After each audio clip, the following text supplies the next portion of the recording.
Good evening. I'd like to call the Windsor Board of Education meeting of Tuesday, May 16th to order. Please stand for the pledge of the flag and then a moment of silence.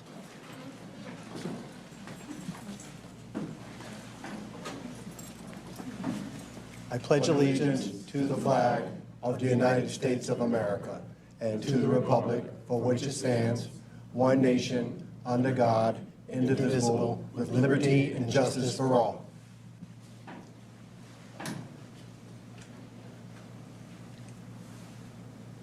Please be seated.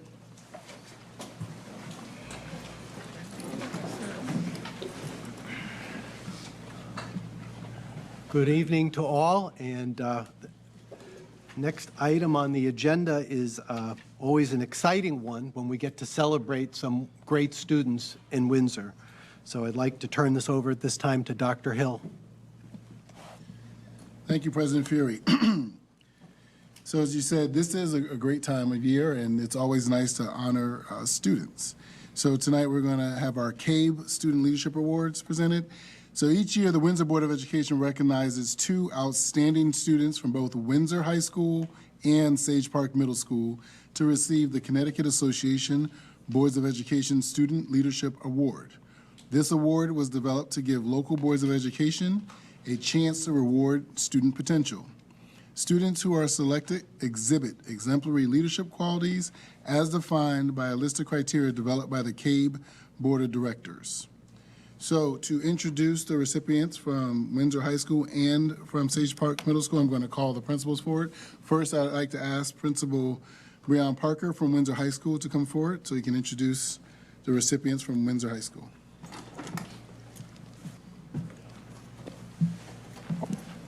Good evening. Good evening.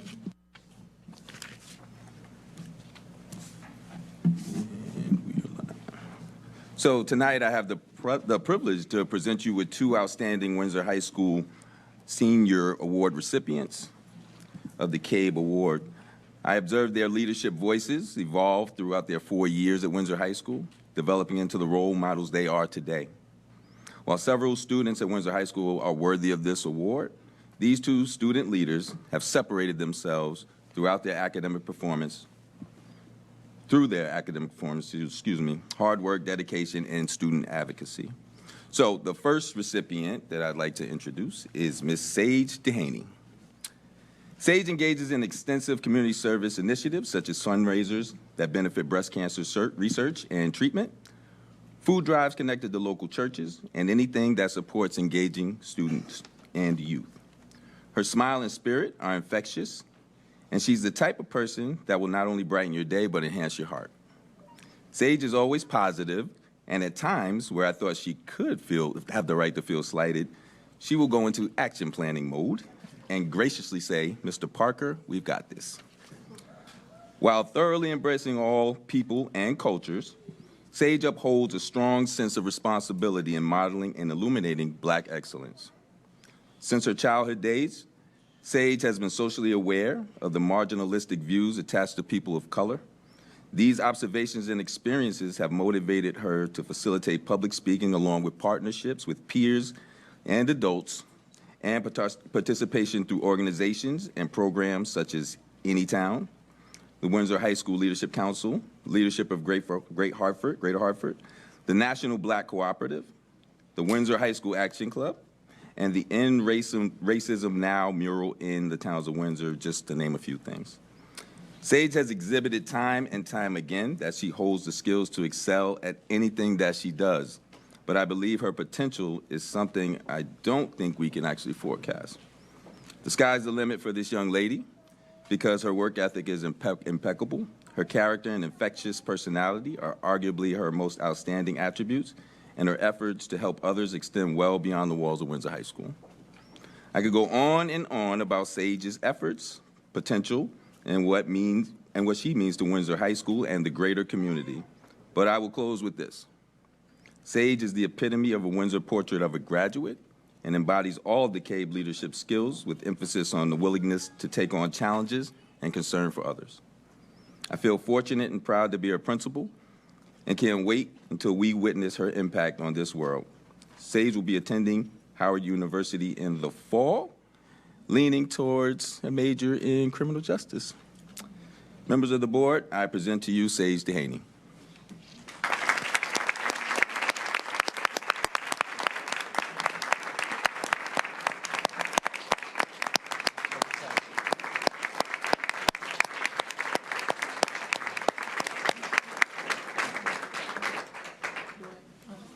You call her now. Is she going now? Yeah, so you can run shake hands. You want to go touch her? They're going to do a picture after. So. Congratulations.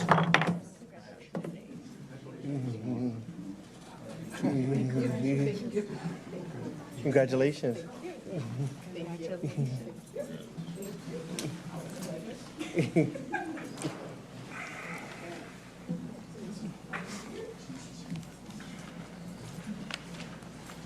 Okay. Are we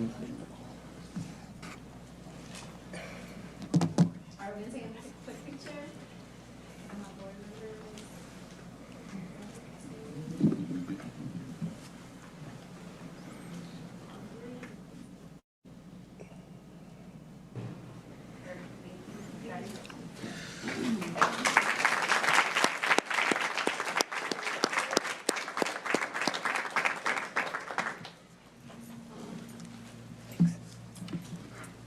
All right, so Windsor High School's next recipient, I think you already know this one.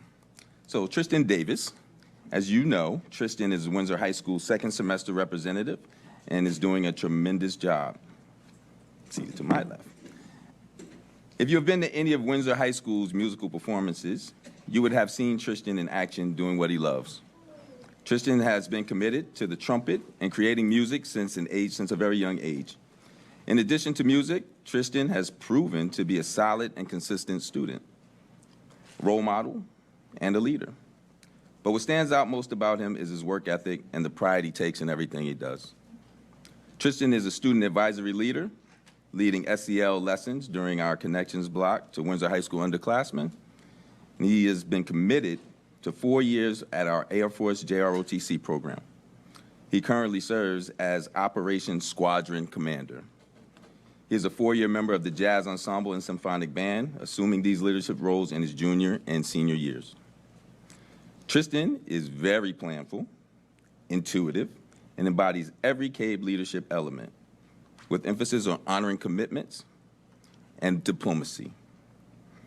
I will miss bumping into him in the hallways or his pop-up visits to my office just to discuss life, the future, or what fly suit he is going to wear. But most of all, we look forward to the leadership he will bring to whatever he does beyond the walls of Windsor High School. Students like Tristan make dreary days bright and remind you of why you chose to be an educator. Members of the board, I present to you Tristan Davis.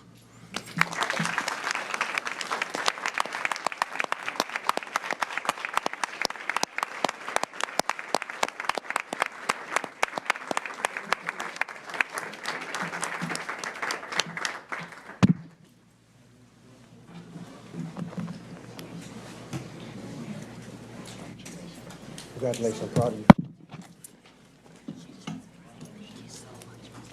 Mr. Parker.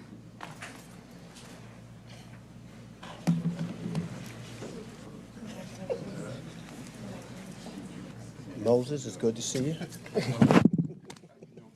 Congratulations. I know you're proud. Oh my God, you get, oh, Madison.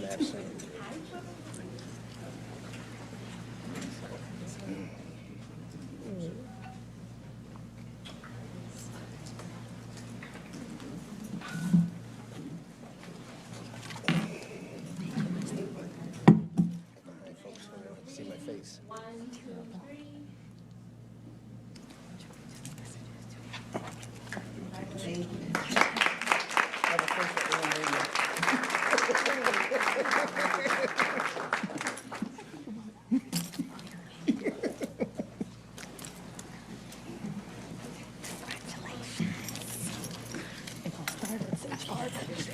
Thank you, Principal Parker. At this time, we're going to have, Principal Leanna Jorgensen, Sage Park Middle School Principal, present her CABE Award winners from Sage Park. Good evening, everyone, and thank you. I want to echo the sentiments of Principal Parker as well. Tonight, I'm here to share with you two dynamic students from Sage Park Middle School, but I also want to congratulate and celebrate the two high school students. They had their humble beginnings at Sage Park Middle School, so go Tristan and Sage. Love it. So it is my pleasure to present the Connecticut Association of Boards of Education Award to Danielle Garcia for the 22-23 school year. Danny's commitment to being selfless as his role as a leader have made him a significant impact on his peers and the overall school environment at Sage Park. Danny has shown many leadership qualities in his 3 years at Sage Park Middle School. He is always willing to assist classmates in need of a helping hand and takes time to explain while helping his peers problem solve. Not only does Danny help in academic scenarios, he also enjoys being involved in the community. As president, selected by his peers, of the National Junior Honor Society, Danny has brought NJHS members together to help support the Project Santa event for Windsor. Project Santa provides toys for children in the Windsor community who otherwise may not receive gifts during the holiday season. In addition, Danny, along with the other NJHS members, volunteered to collect snack items for the Snack Shack at Sage Park Middle School, wherein which our growing students occasionally may need a little bit more than the lunch may provide. In addition to facilitating volunteering opportunities for his peers, Danny also volunteers on his own, such as serving food right here to the elderly at LP Wilson. Mrs. Haynes, Danny's ELA teacher, shared that Danny is a responsible leader who is always looking for ways to improve his school for his peers. Now, not only is Danny an exceptional leader, but he is very skilled academically. He has earned high honors every year he's been at Sage Park. He's also been recognized by numerous times to Student of the Month and received the Windsor Education Book Award and Presidential Award. Danny is also one of the few students who are taking honors geometry and honors algebra in 8th grade. Danny's never discouraged and leads by example. He finds ways to push through even when he faces academic challenges. He is never afraid to ask for help, and he always gives 100% of his effort to school in order to achieve. It is clear that Danny has a deep understanding of the importance of service and leadership. His efforts contribute to fostering a sense of unity and compassion among the students and have a lasting impact on our school culture. Without further ado, it is my honor to present the CABE Award winner, Danielle Garcia.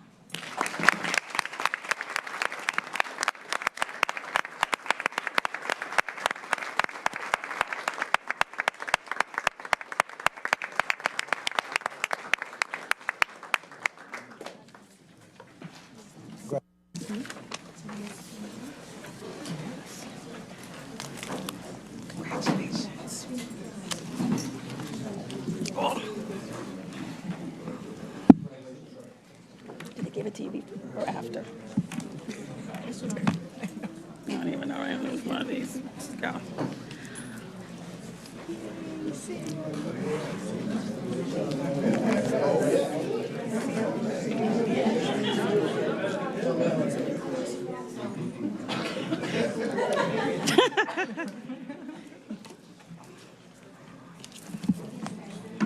Danny, you want to hold the prize in your hand? Did you take a picture with the prize? Good to go. Oh, it's a live mic. I'll see him. All right, on 3, 1, 2, 3. Can we have her? Yes. Sorry, I thought it was a photographer.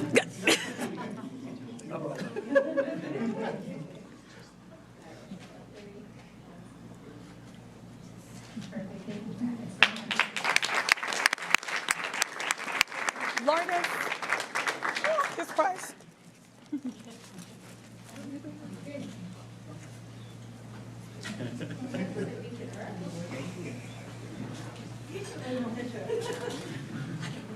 That's going to be a new student dress code, by the way, just to let y'all know. Oh, gosh, the tux.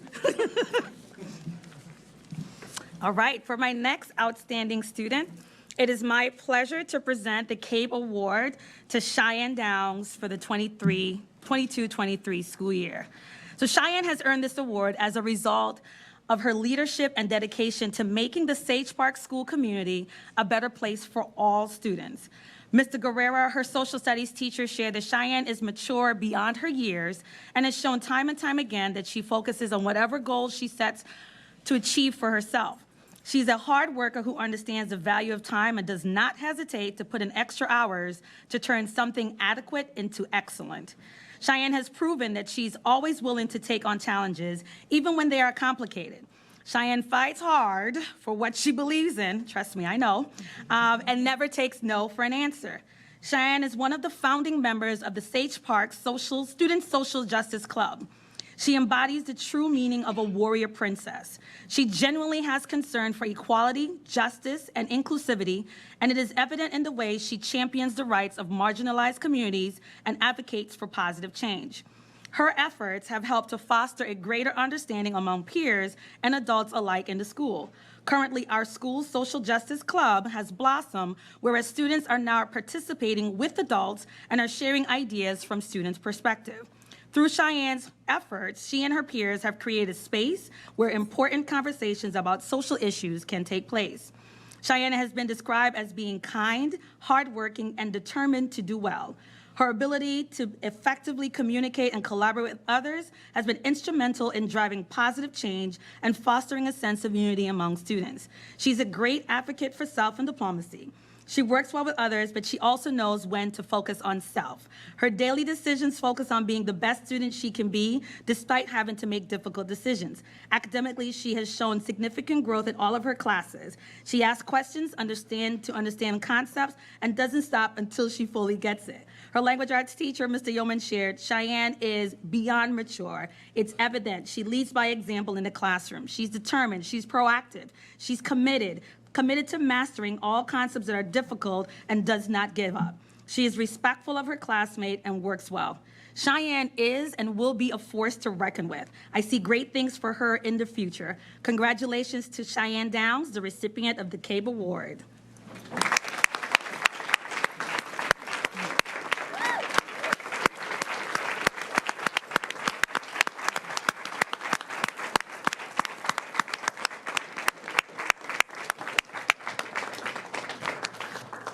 She's like, oh my God.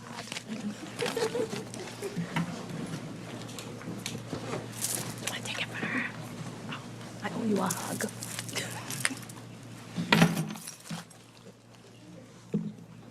Oh. I'm sorry, Lotus.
Okay, our next order of business is our audience to visitor. And Alexis, if you could read the script.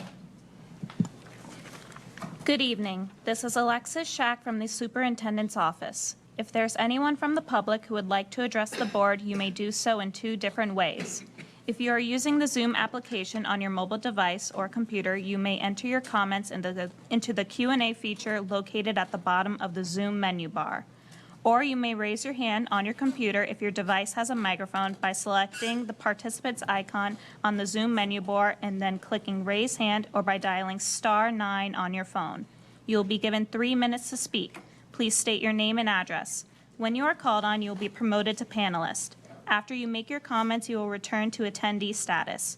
For clear communication, we ask that you do not place the call on speakerphone. No comments can be made against the employees of the school district or children outside of your own. Thank you. And when we get to the 2.5-minute mark, Vice President Lockhart will raise a red card to indicate you have 30 seconds, and Then he'll raise it up and hold it at the 3-minute mark, which will say, please conclude your remarks.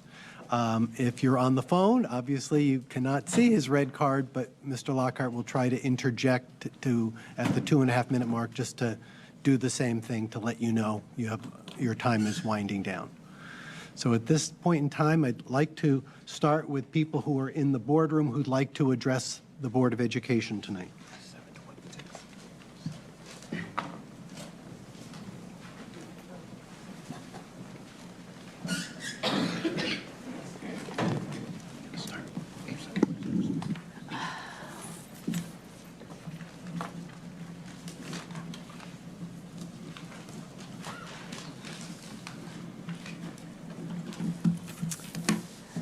Good evening. My name is Mary Ann Doyle. It's been a long time.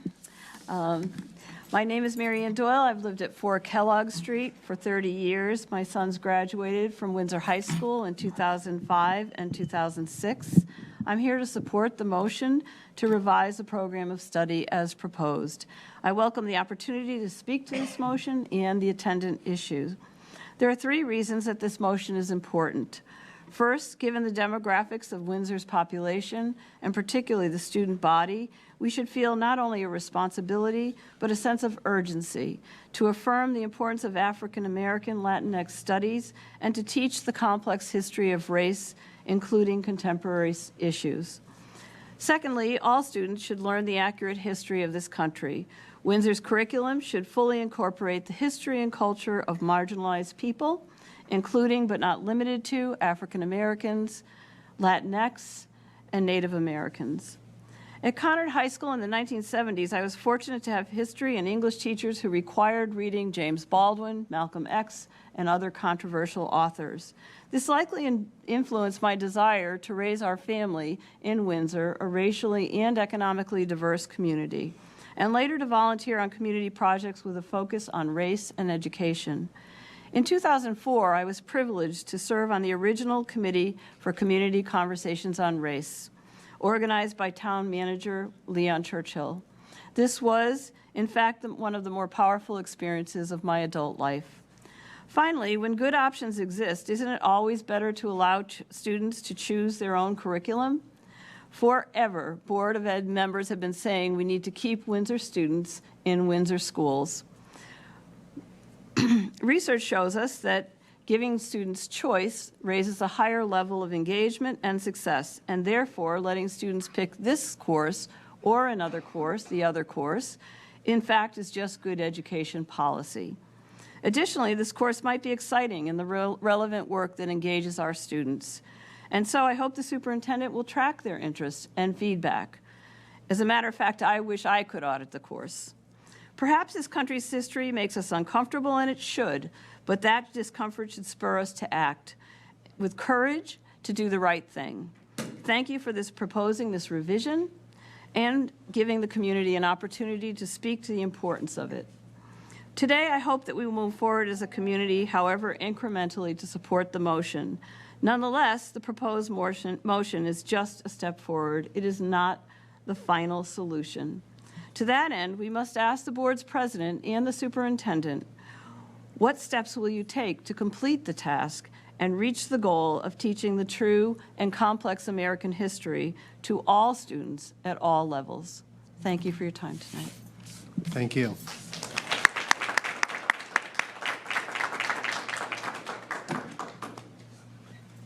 Next person to address the board, come on up. First come, first serve.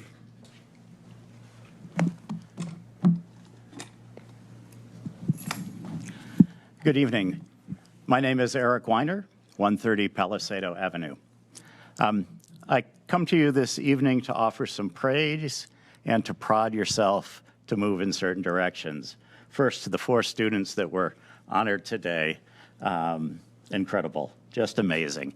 The prodding there is you all prodded me to dress better when I come before the Board of Education.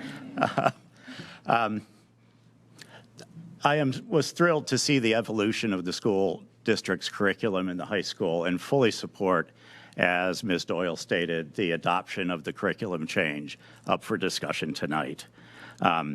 There's no doubt in my mind that, particularly given what's happening in society today, with a retrograde push to limit voting rights, banning books, limiting bodily autonomy, that our students must learn the history of where we have been, where we are, to ensure that we go in the right direction.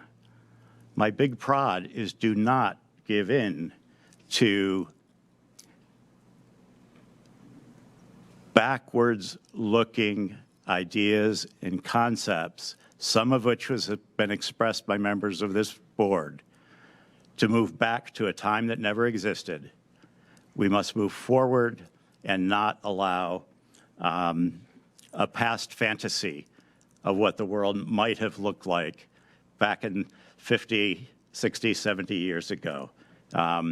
It's not going to get us anywhere.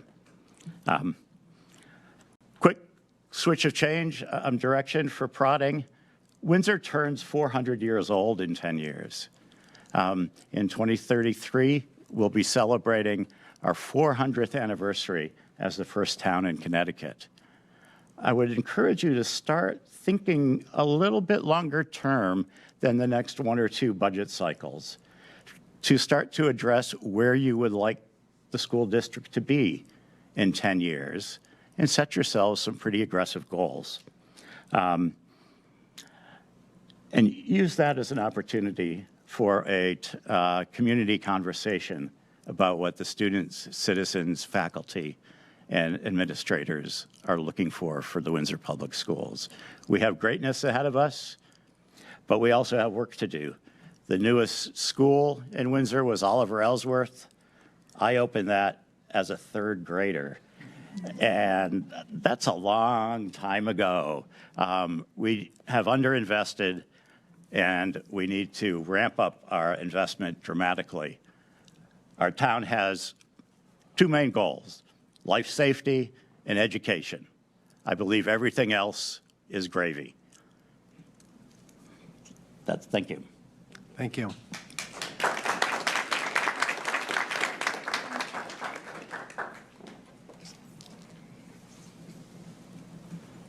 Someone else who'd like to address the board? Yes. Thank you. My name is Lance James, 304 Dunphy Lane in Windsor. I'm new to Windsor. It's been here 12 years. I'm sort of like what you would call boots on the ground. I am an African drum teacher. I've been teaching for many, many years, over 20 years.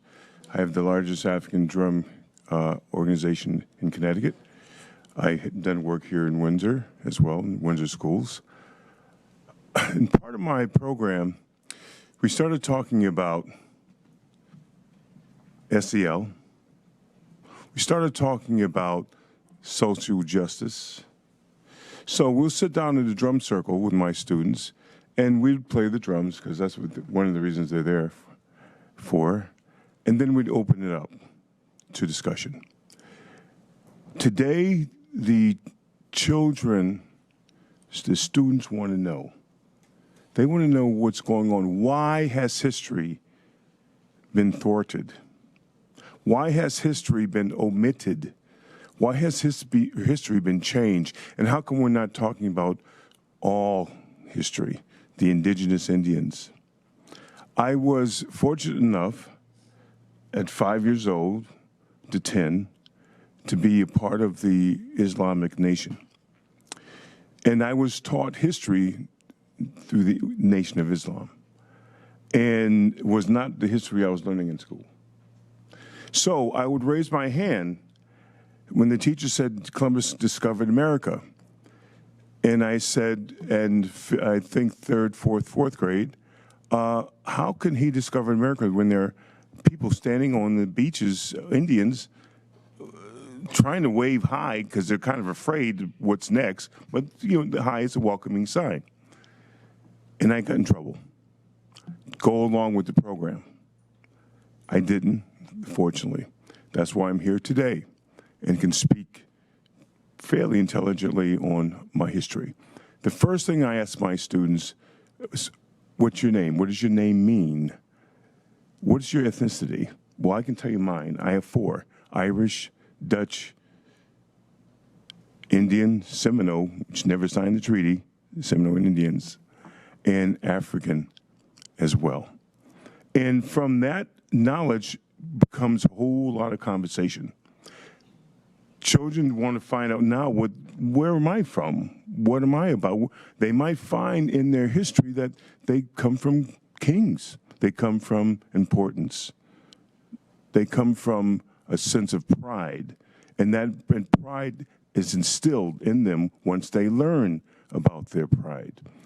It would be a travesty to change up the program, because when you say stay out of that cookie jar, they want to get in that cookie jar even more. Thank you. Thank you.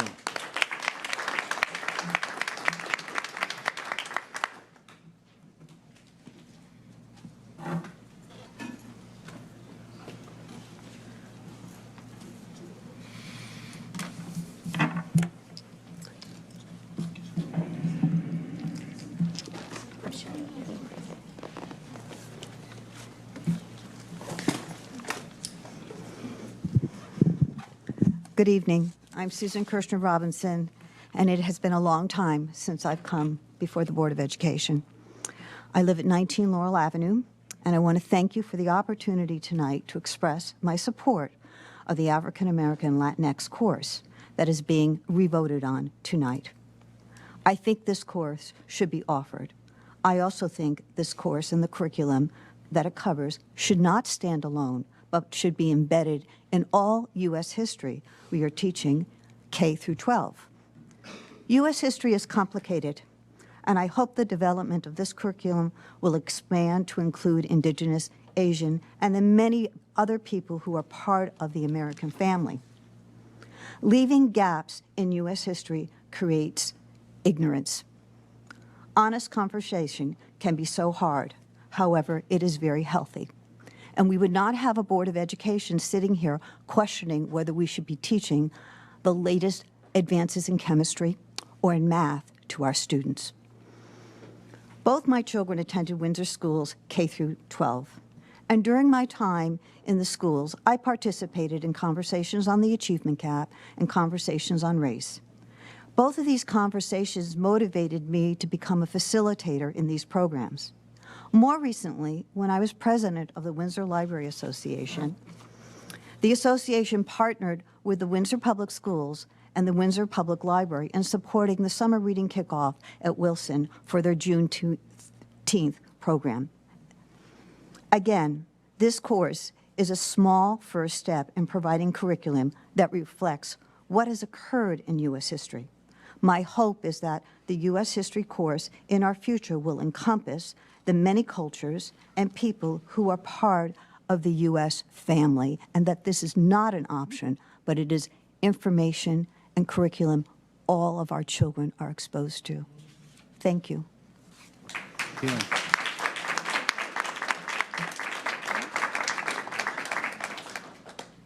Anyone else who would like to address the board?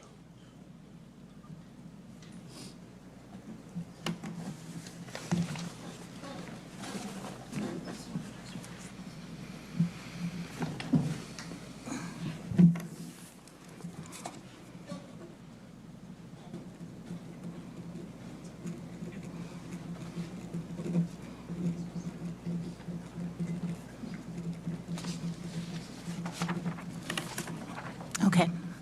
Hello? I can't hear myself on this, so I just want to make sure you guys hear me. Okay. So normally I don't speak it. Oh, Evelise Correa, 63 Timberlane.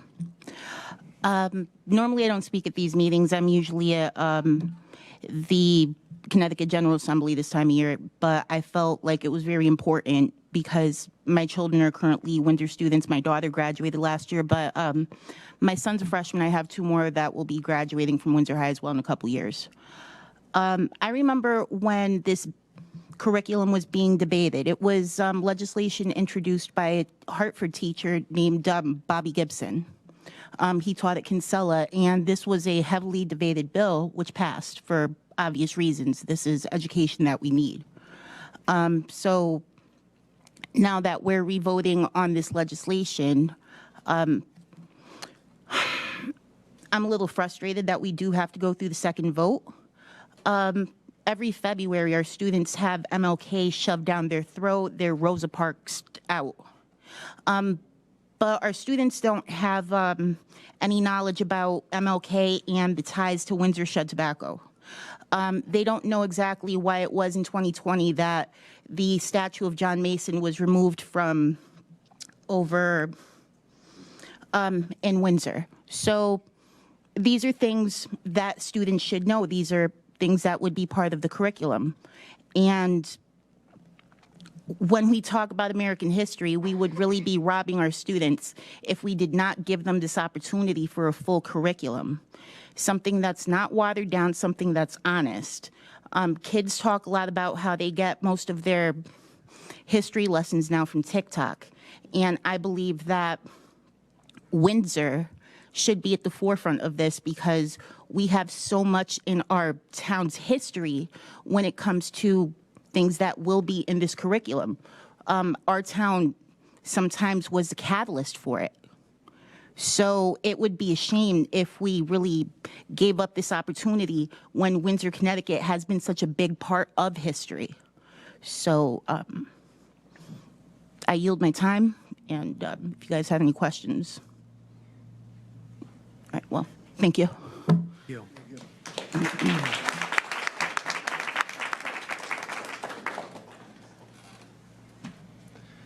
Anyone else?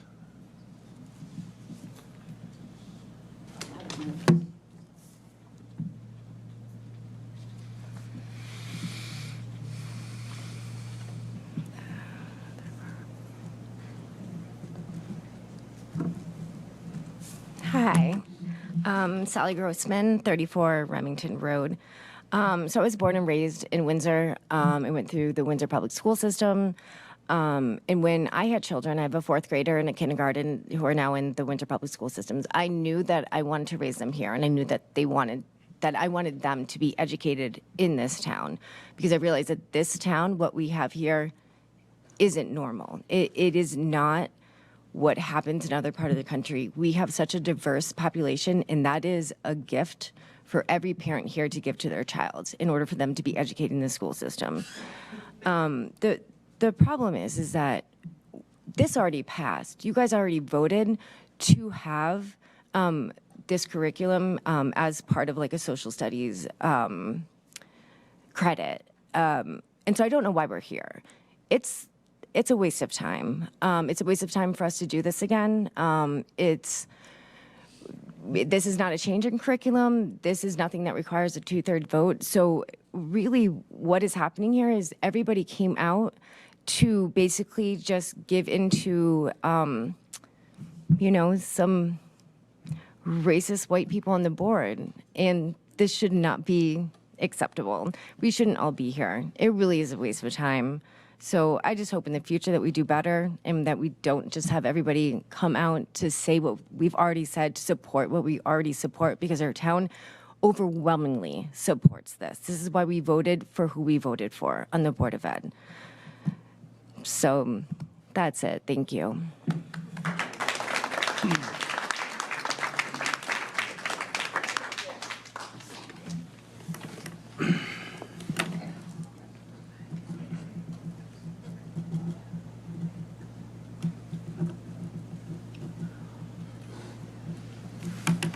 James Madison, Fitzmaurice Circle. First, I want to say thank you to Dr. Hill's staff, particularly Ms. Feynman, for getting me all the curriculum on the course in question.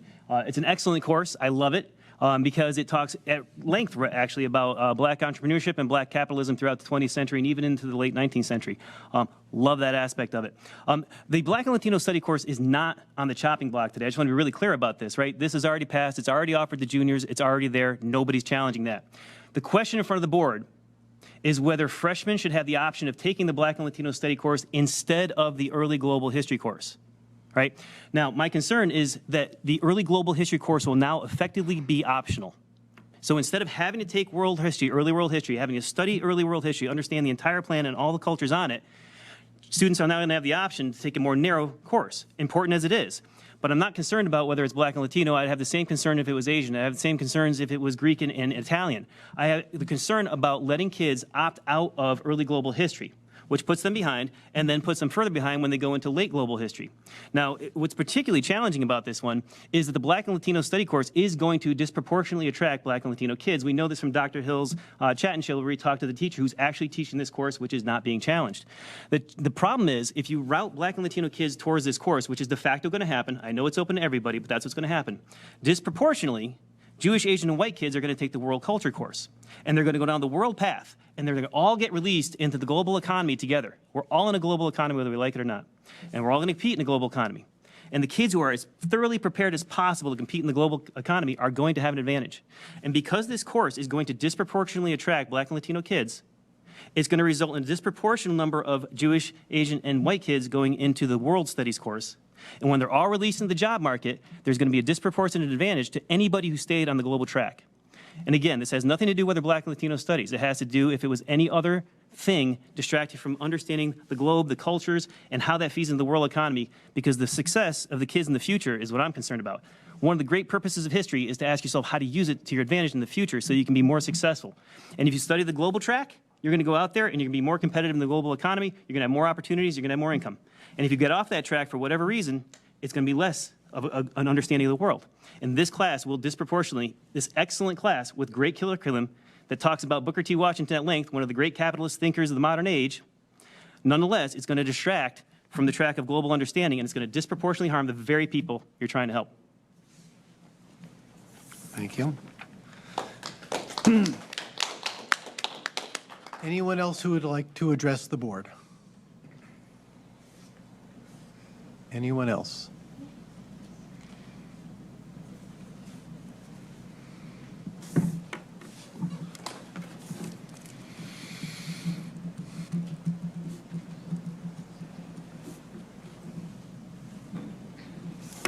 Good evening.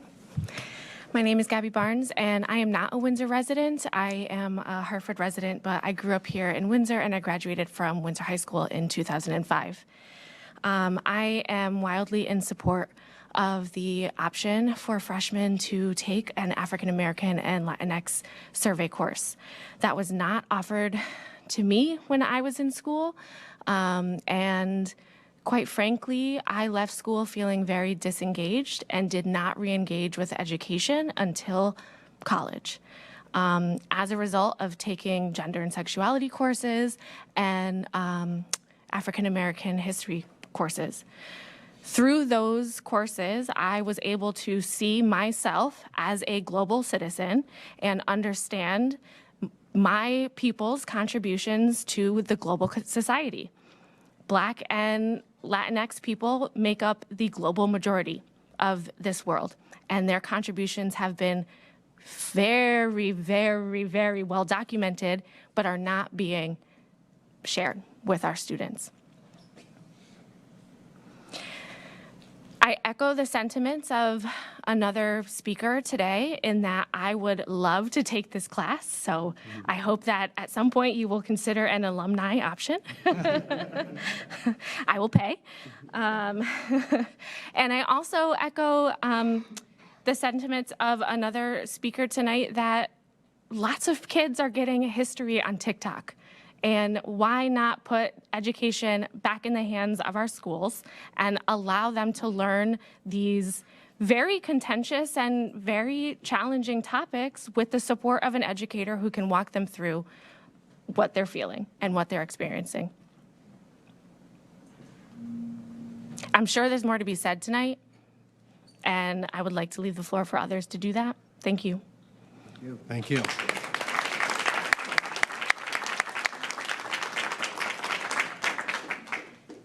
Anyone else in the boardroom who would like to address the board? Seeing none, Alexis, is there anyone online who would like to address the board or any statements in the chat? Mr. President, there is an individual with their hand raised, and there is a question in the Q&A feature. Okay, let's have the person who has their hand raised first.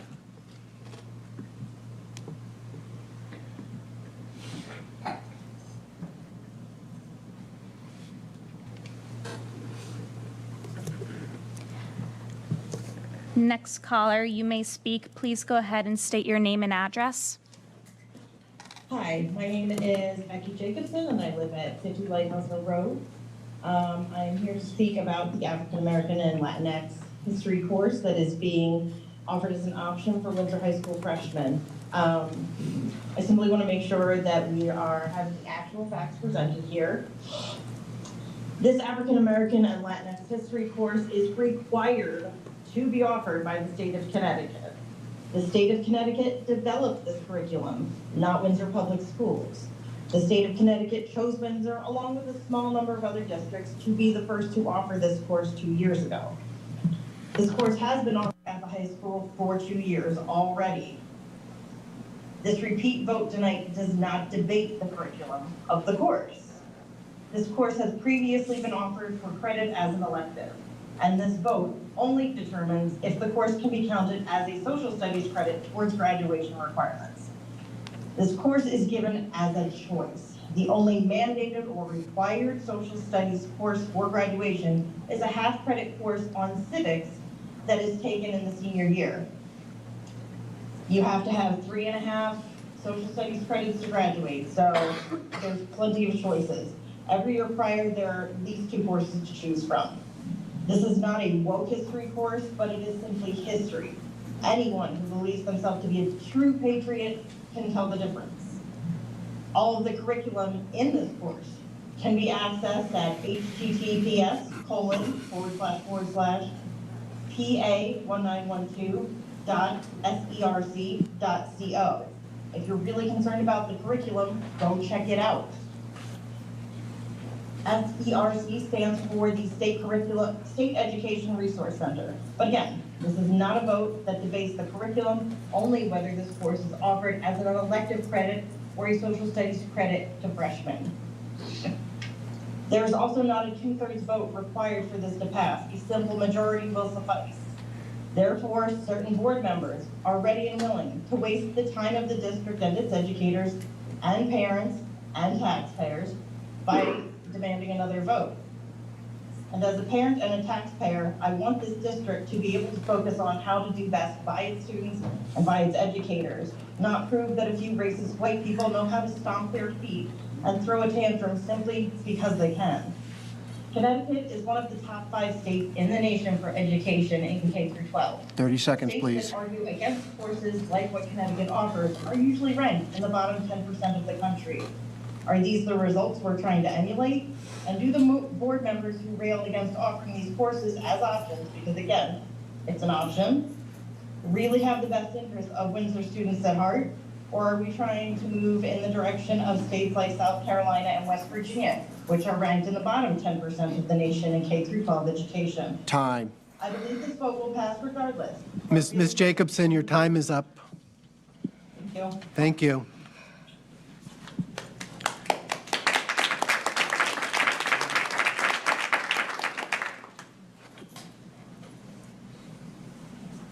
Alexis, is the person who's got the question, have they identified themselves? Mr. President, it's only saying that it's an anonymous attendee. Then we will not take that. Anyone else? Last call. We are winding down on the time. Anybody else who'd like to address the board? Just as FYI, we have 2 minutes left in the audience to visitors. Seeing and hearing none, is it okay to close audience to visitor? Okay. Audience to visitor is now closed. Next item on the agenda is the consent agenda. Is there anything before we have a motion that anyone would like pulled? Do we still have to? Ms. Cantor, what would you like pulled? I have a question on the financial portion. Okay. Okay, so you can pull that and then ask the question once we get that. Anything else to be pulled on the consent agenda? Okay, is there a motion? Move the board accept consent agenda items 4B, enrollment report, 4C, food service report, and 4D, human resources report. Is there a second? I'll second it. Motion made by Mr. Lockhart, seconded by Mr. Panos to accept 4B, 4C, and 4D. All those in favor, say aye. Aye. Opposed, nay. Abstention? Motion carries. I didn't know if Darlene is. 700.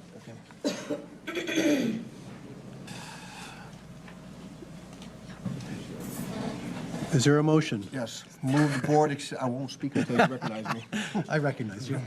Move the board accept consent agenda item 4A, financial report. Is there a second? I'll second. Motion made by Mr. Lockhart, seconded by Mr. Panos to accept item 4A, the financial report, to Ms.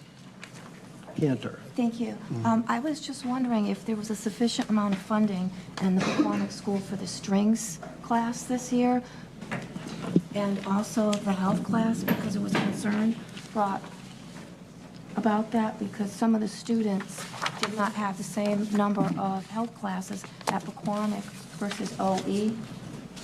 And when strings students are not playing in the string band or the string orchestra, then they move up to the next year, elementary school, they're not going to be able to play an orchestra. I don't know whether or not Dr. Hill is able to answer that question and whether it's really germane to the financial report.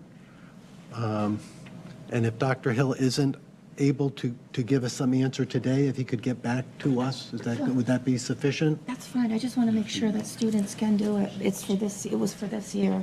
And I just wanted to ensure that all the students had the same opportunity. So we're Point going of to information? Yes. I believe if we recognize Ms. Batchelder, I believe she can answer the question. Ms. Batchelder? So the funding for all specials was reviewed last budget season, discussed with all principals, and approved by the Board of Ed and approved by, Cabinet moving forward. I would recommend if you have, a question on specifics, ask either myself or Dr. Haiti, and we can get you actual specifics, because I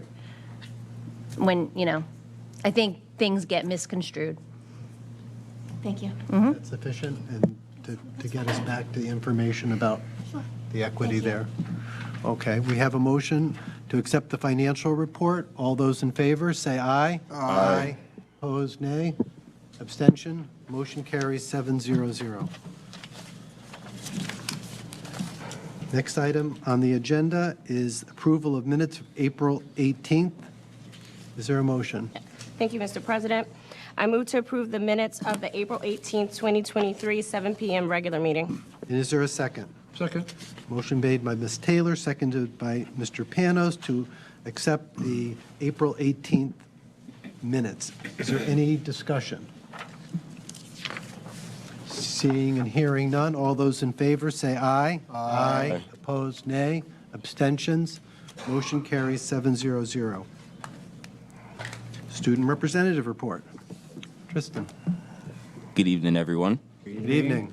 Thank you, Mr. Fury. So first off, it's wonderful to see so many faces in the boardroom.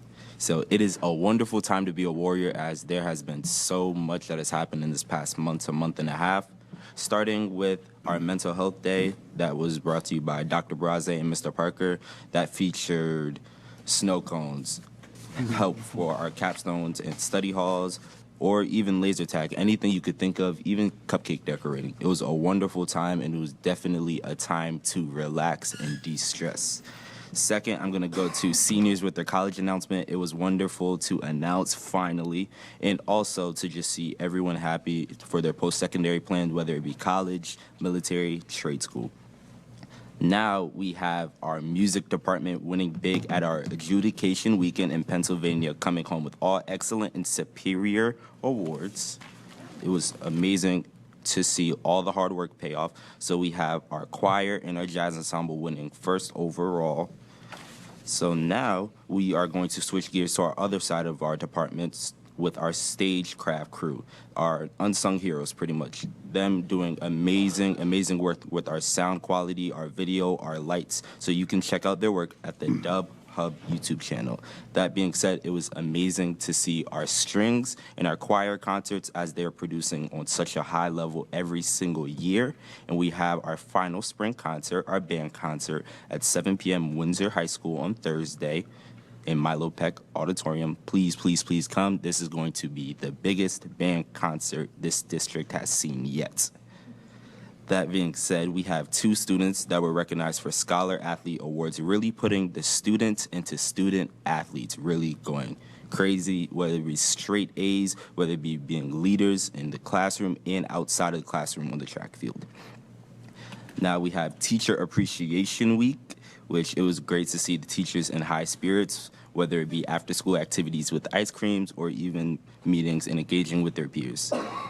So our valedictorian and our salutatorian were announced to Krutzi Darsandia and Abigail Moring-Vile. Amazing job. I have the privilege to work with them and keep every day, and they work so very hard.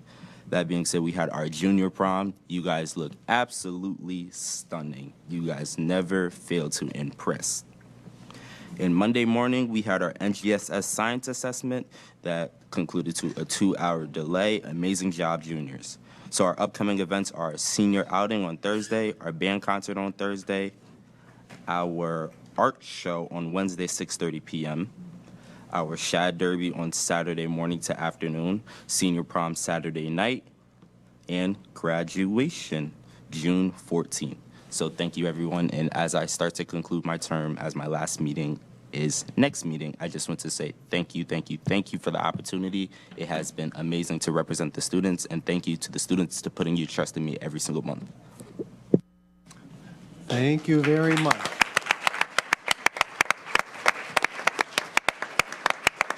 It doesn't sound like much is going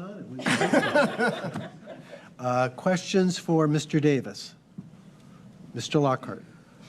Well, I guess I'll take a personal point of privilege. I've watched this young man grow up right before my eyes, and your parents have done a great job with you. I'm truly proud of you. On behalf of CABE, as First Vice President, I want to congratulate you as well as all the other award winners as well for the recognition that you received tonight on behalf of CABE. I'm hoping that the Lord will continue to bless you. You come from good stock, and I'm prayerful that the Lord allows me to see where he's going to take you. He's not done with you. Young man, you're about to go into the oven and go through some trials and tribulations to get to the man you're about to be. And I want you to embrace that challenge. There's going to be some lonely days, but there's going to be a lot of good days. And I want you to remain encouraged and never let go of the Lord's hand. He will guide you in every step you take. Anyone else have questions? Ms. Cantor. Thank you. I just wanted to congratulate you on your outstanding job, on everything and all your accomplishments, and I know you did well. And I hope you come back and visit us. Give us a report. Thank you. Anyone else? Well, I want to congratulate you as well. And before Mr. Davis started being the student representative, he came several times to meetings. So he did his homework about what it would be like. I saw Ms. Morin-Vile in her position and what she was doing here. I also had the privilege of accompanying Mr. Davis and also Sage Dehaney, who was here to a lobbying day that the Connecticut Association of Boards of Education had at the state capitol, and found out right away that they met most of our legislators, and the legislators didn't want to hear from the adults. They wanted to hear from the students. What's it really like? What do we need to change? What's working? And that was a great experience, and able to utilize what they're learning in the civics class and see it in action. So again, thanks so much for your service here, Mr. Davis. Next item on the, I always say this, Mr. Lockhart was always much better at this. You're able, if you'd like to stay for the rest of the time, but being, with your studies always coming first, we'll give you that option if you need to leave. Okay.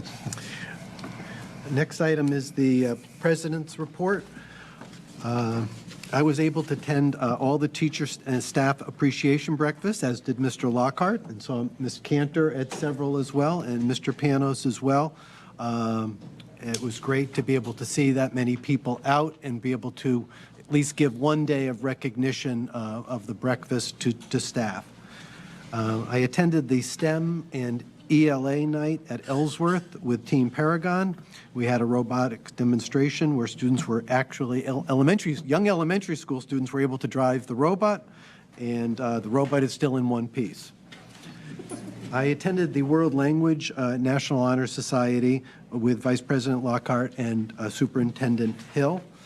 Before that, we were a little late because we were watching a volleyball game, so I can say at least I have taken in part of a volleyball game.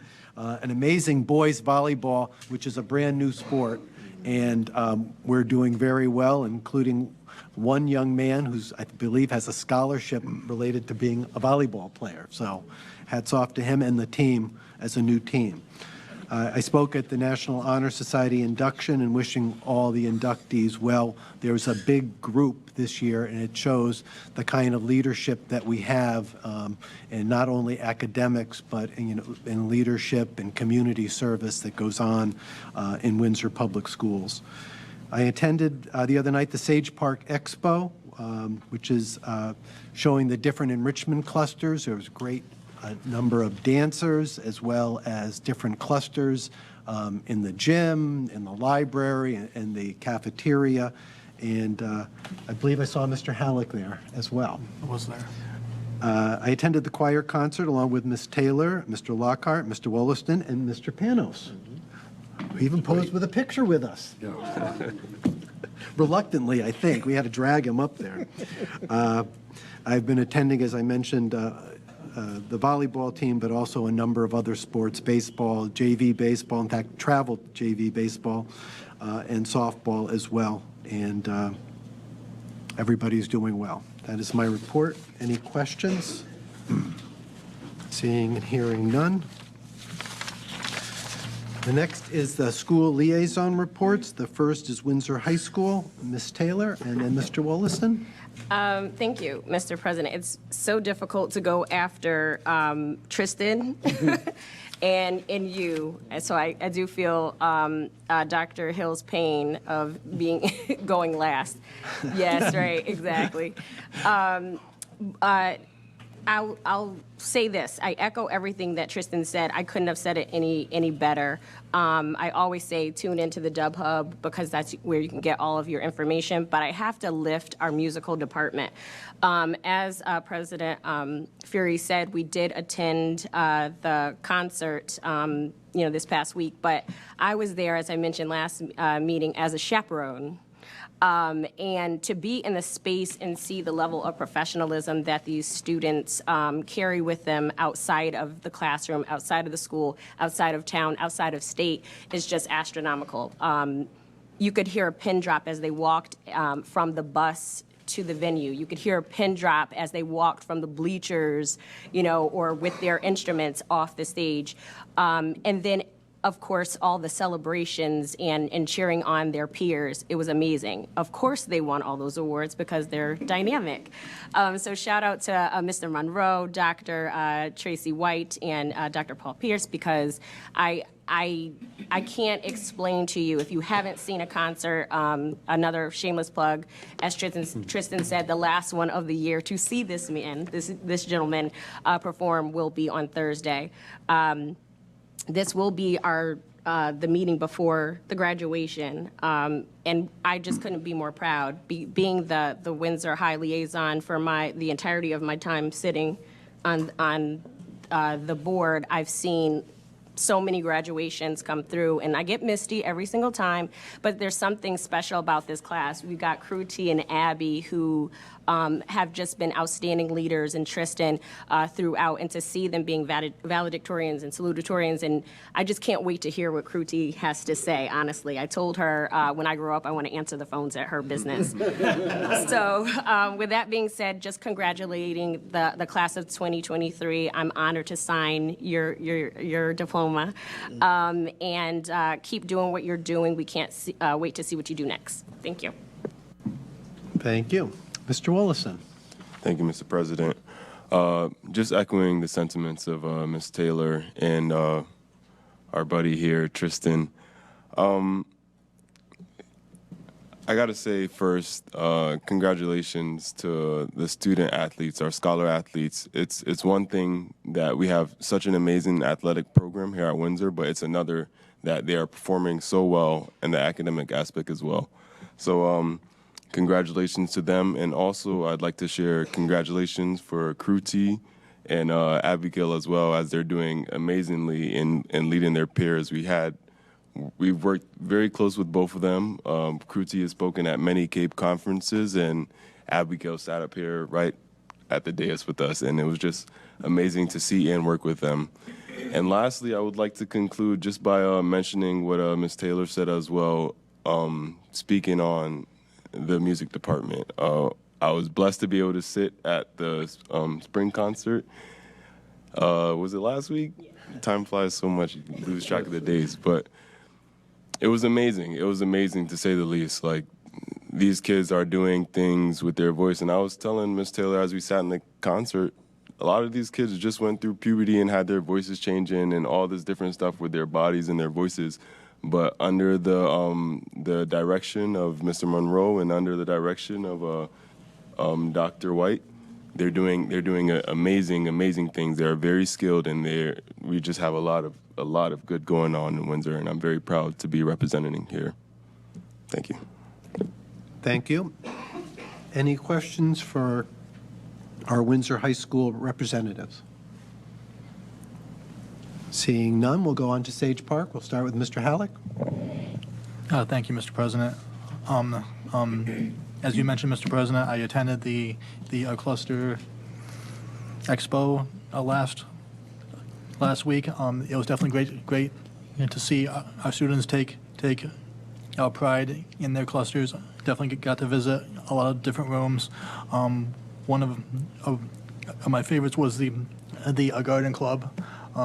Actually had a student wave me down and say, "Come in." Great smile on her face. So you could definitely tell that our students are very enthusiastic about their clusters, which is awesome. I also spoke with Principal Jurgensen, and she mentioned to me that Sage Park has the most clusters this year that they ever had. So definitely kudos to Sage Park on that. Definitely want to thank our teachers and our staff, as last week was Teacher Appreciation Week. So thank you very much, to all of our teachers and staff for all their hard work this year. It is really appreciated. Tomorrow, May 17th, will be the spring choral concert from 6 to 8 p.m. May 24th is the spring instrumental music concert, also from 6 to 8. June 2nd will be the 8th grade dance. And then on June 9th will be the 8th grade promotional ceremony. So congratulations to all the 8th graders who were moving across the street to Windsor High. And that concludes my report. Thank you. Yes, thank you. Any questions for Sage? Mr. President, does Ms. Clace have her hand up? Wish to be recognized at this time, or we're pausing for her?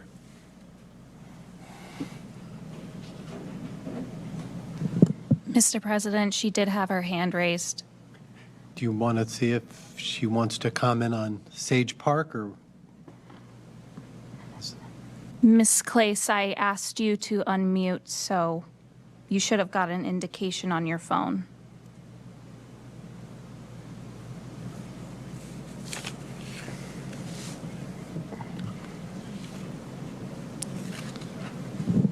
I guess we can't get her. Ms. Clace, you are unmuted. Can you try to speak?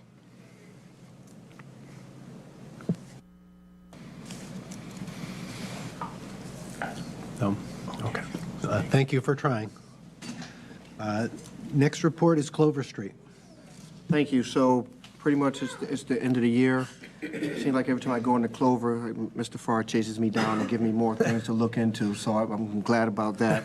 But for the most part, I just want to say thank you to the staff at Clover. Thank you to the principal. Ms. Lee has just been phenomenal with that building, really bumping up the morale in there.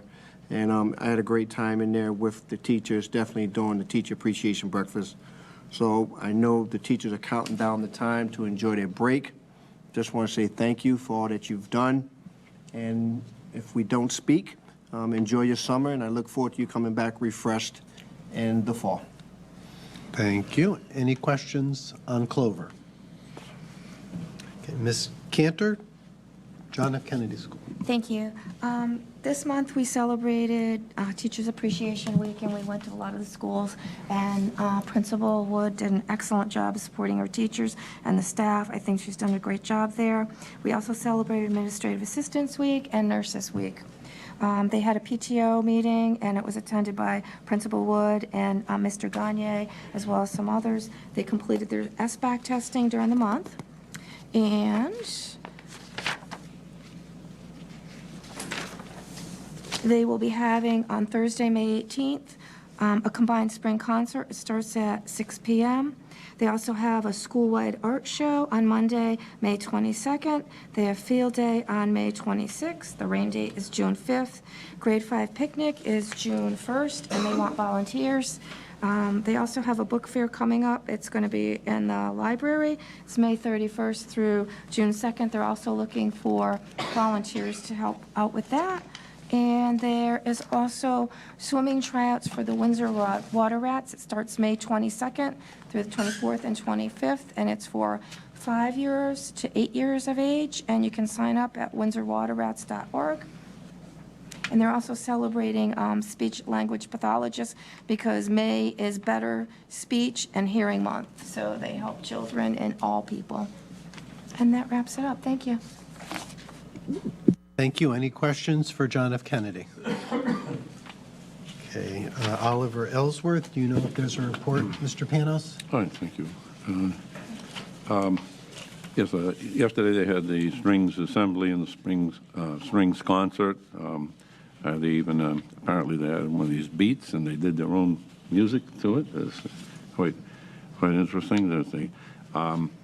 They expect to march on the Shad Derby, and the shirts that they wear for Quantic was designed by one of the students named Sarah Ramsey.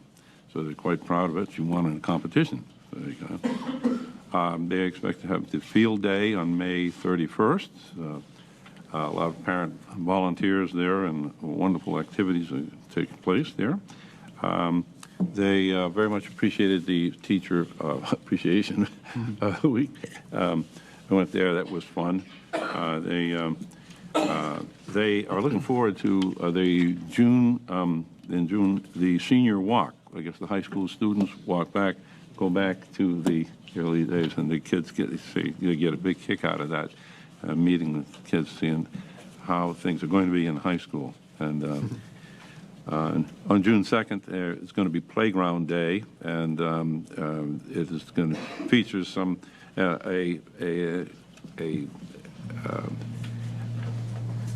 a person named Lefty Cycles who teaches bike safety, and always has a positive message for things. So they look forward to a lot of fun.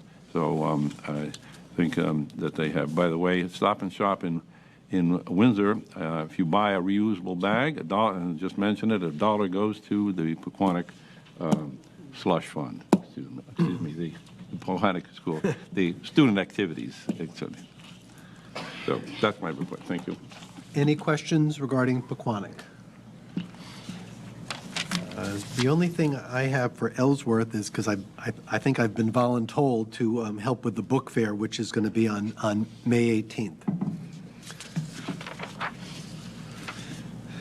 Next item on the agenda is the superintendent's report. Dr. Hill. Thank you, Mr. President. So first, I'd like to thank the community for voting for the budget for the third year in a row. The budget passed, it's the first time out. I am very appreciative of that, and I'd like to give a special thank you to Danielle Batchelder for the work that she does. I just get to say what I want to see cut or removed, but she makes it happen, and she puts a lot of work into preparing that budget. And again, for the third year in a row, the budget is passed, and I'm very excited. And again, thank you, community. My next coffee talk is planned for Wednesday, May 24th at 6 p.m. It'll be here in the LP Wilson Courtyard. Please email Gianna Gill at ggill, that's G-G-I-L-L, at windsorct.org to RSVP. The Windsor High School Departmental Honor Cord ceremony will be held on Thursday, June 1st at 5 o'clock in the Windsor High School auditorium. Immediately following at 6 p.m. will be the Windsor High School Senior Scholarship and Awards Night. This is always an exciting event for our graduating seniors, and is also an opportunity for us to see all the incredible support we receive from the community and from organizations and families. Just a reminder that graduation for Windsor High School class of 2023 is Wednesday, June 14th at the Bushnell Memorial in Hartford. The last day of school for pre-K to grade 11 students is Friday, June 9th, and it'll be early dismissal. The Windsor High School National Honor Society induction ceremony was held on Thursday, April 27th.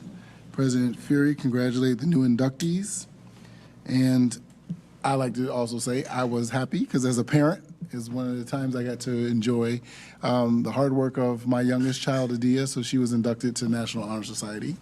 I do tell people I'm a parent too, so I like those moments. And I also was pleased to announce the 3 superintendent awards given in honor of 3 previous superintendents. First, the Daniel Howard Scholar is Isabel Medina Ayala. The Dr. Earl S. Russell Scholar was Miss Abigail Morin Vile, and the Paul J. Sorbo Scholar was Miss Kruti Darsendia. The Windsor High School Art and Fashion Show is tomorrow night, beginning at 6:30 p.m. at Windsor High School. District staff will have the opportunity to attend the Yard Goats game on this Thursday, May 18th. This will be our last get-together before the holiday, our last get-together for this school year. Before the holidays, we had a get-together at Spare Times in Windsor Locks. I want to thank Ms. Christina Wachowski and her staff for arranging these events. We planned these so that we could have a couple of events during the year, morale builders, team builders, just time for staff to get together and hang out. So the last one will be the Yard Goats game. I will be attending the Building in SEL Nation, the Urban Assembly SEL Symposium in New York City with Dr. Mallory on Friday, June 2nd. And as it was stated by our student rep, but I want to read through again and name some specific folks. The Windsor High School Music Department participated in the Music in the Parks Adjudicated Festival in Hershey, Pennsylvania. Congratulations to Dr. White, Mr. Monroe, and Dr. Pierce, and the music students who received the following awards. Honors Chorale, first place, excellent rating. Teens of Praise Gospel Choir, first place, superior rating. Teens of Praise Gospel Choir, overall choir award. Jason Grant, most outstanding accompanist award, Gospel Choir bass instrumentalist. Mackenzie Swaby, Most Outstanding Soloist Award, Gospel Choir. Orchestra, second place, excellent rating. Symphonic Band, third place, excellent rating. Jazz Ensemble, first place, superior rating. Jazz Ensemble, overall Jazz Ensemble Award. Again, I'd like to echo that our music department, it has been throughout my career in Windsor and continues to be an amazing bright spot for our school system. When they go out, they always come back with plenty of hardware, and I don't even want to say it's the best kept secret because it's not a secret. Windsor High School has amazing programs, but this music program is something to behold. The next Board of Ed regular meeting will be on Tuesday, June 20th, 2023 at 7 p.m. That's it for that portion of my superintendent's report. And at this time, unless you want to do the Let's motion first see if there's any questions regarding Dr. Hill's report. Ms. Cantor. I just have a comment. I just wanted to say that I think the orchestra, the strings and band, they're awesome. I wanted to comment that Windsor is the only district in the northern part that offers strings at such a young grade. Elementary school, if you check, there's only one town downstate that does this, so it gives the children a really great opportunity to start, and it's learning a whole nother language when you can read music and listen to it and play. And I think the strings teachers are great and the band teachers are great, and I know it's no secret, and you know I'm a parent, and you know my son plays cello and sax, and there's no room in his schedule, so he plays it at home, and he'll be playing taps across America again on Memorial Day. So thank you. Thank you. Plug that son, Mom. Any other questions or comments? Mr. Wollaston. Yeah, I would just like to say congratulations to Jason Grant. He's an amazing bassist. Kind of reminds me of my little brother a little bit, but it's always nice to go to the concerts and hear him play, so that award is well deserved. Thank you. Anyone else? Okay, the next part. Can anyone ask questions here? I know. At the end of the meeting. I was going to say, bring the African drum on board, but anyway, go ahead. Thank you. At the end of the meeting, there will be another opportunity to audience to visitor. Dr. Hill? Thank you. Do we do? So at this time, I'd like to call, excuse me, to the microphone, Ms. Bonnie Feynman. Before you start that, I'm going to start with a motion. Oh, okay. And, Mr. Lockhart? Move that the Board of Education approves the proposed addition of African American Studies course as an option for our ninth graders in place of early global studies to the program of studies for the 2023-2024 for a second reading. Is there a second? Second. Motion made by Mr. Lockhart, seconded by Ms. Taylor. And at this time, we're going to have a presentation by Ms. Feynman. Hello again. Thank you for having us again tonight.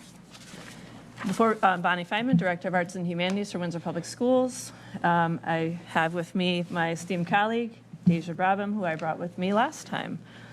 Just as a reminder for the folks at home and board members and members of the community who are here, Deja is an educator, public historian, and curriculum writer. She is a Fulbright Scholar who studied at the Royal Holloway University in London, and she is one of our esteemed Windsor High School social studies teacher who teaches our African American Latinx course as well as our civics course. She's the 2023 Windsor High School Teacher of the Year, and she was also just named the 2023 recipient for the Connecticut Council of Social Studies Teaching and Excellence Award.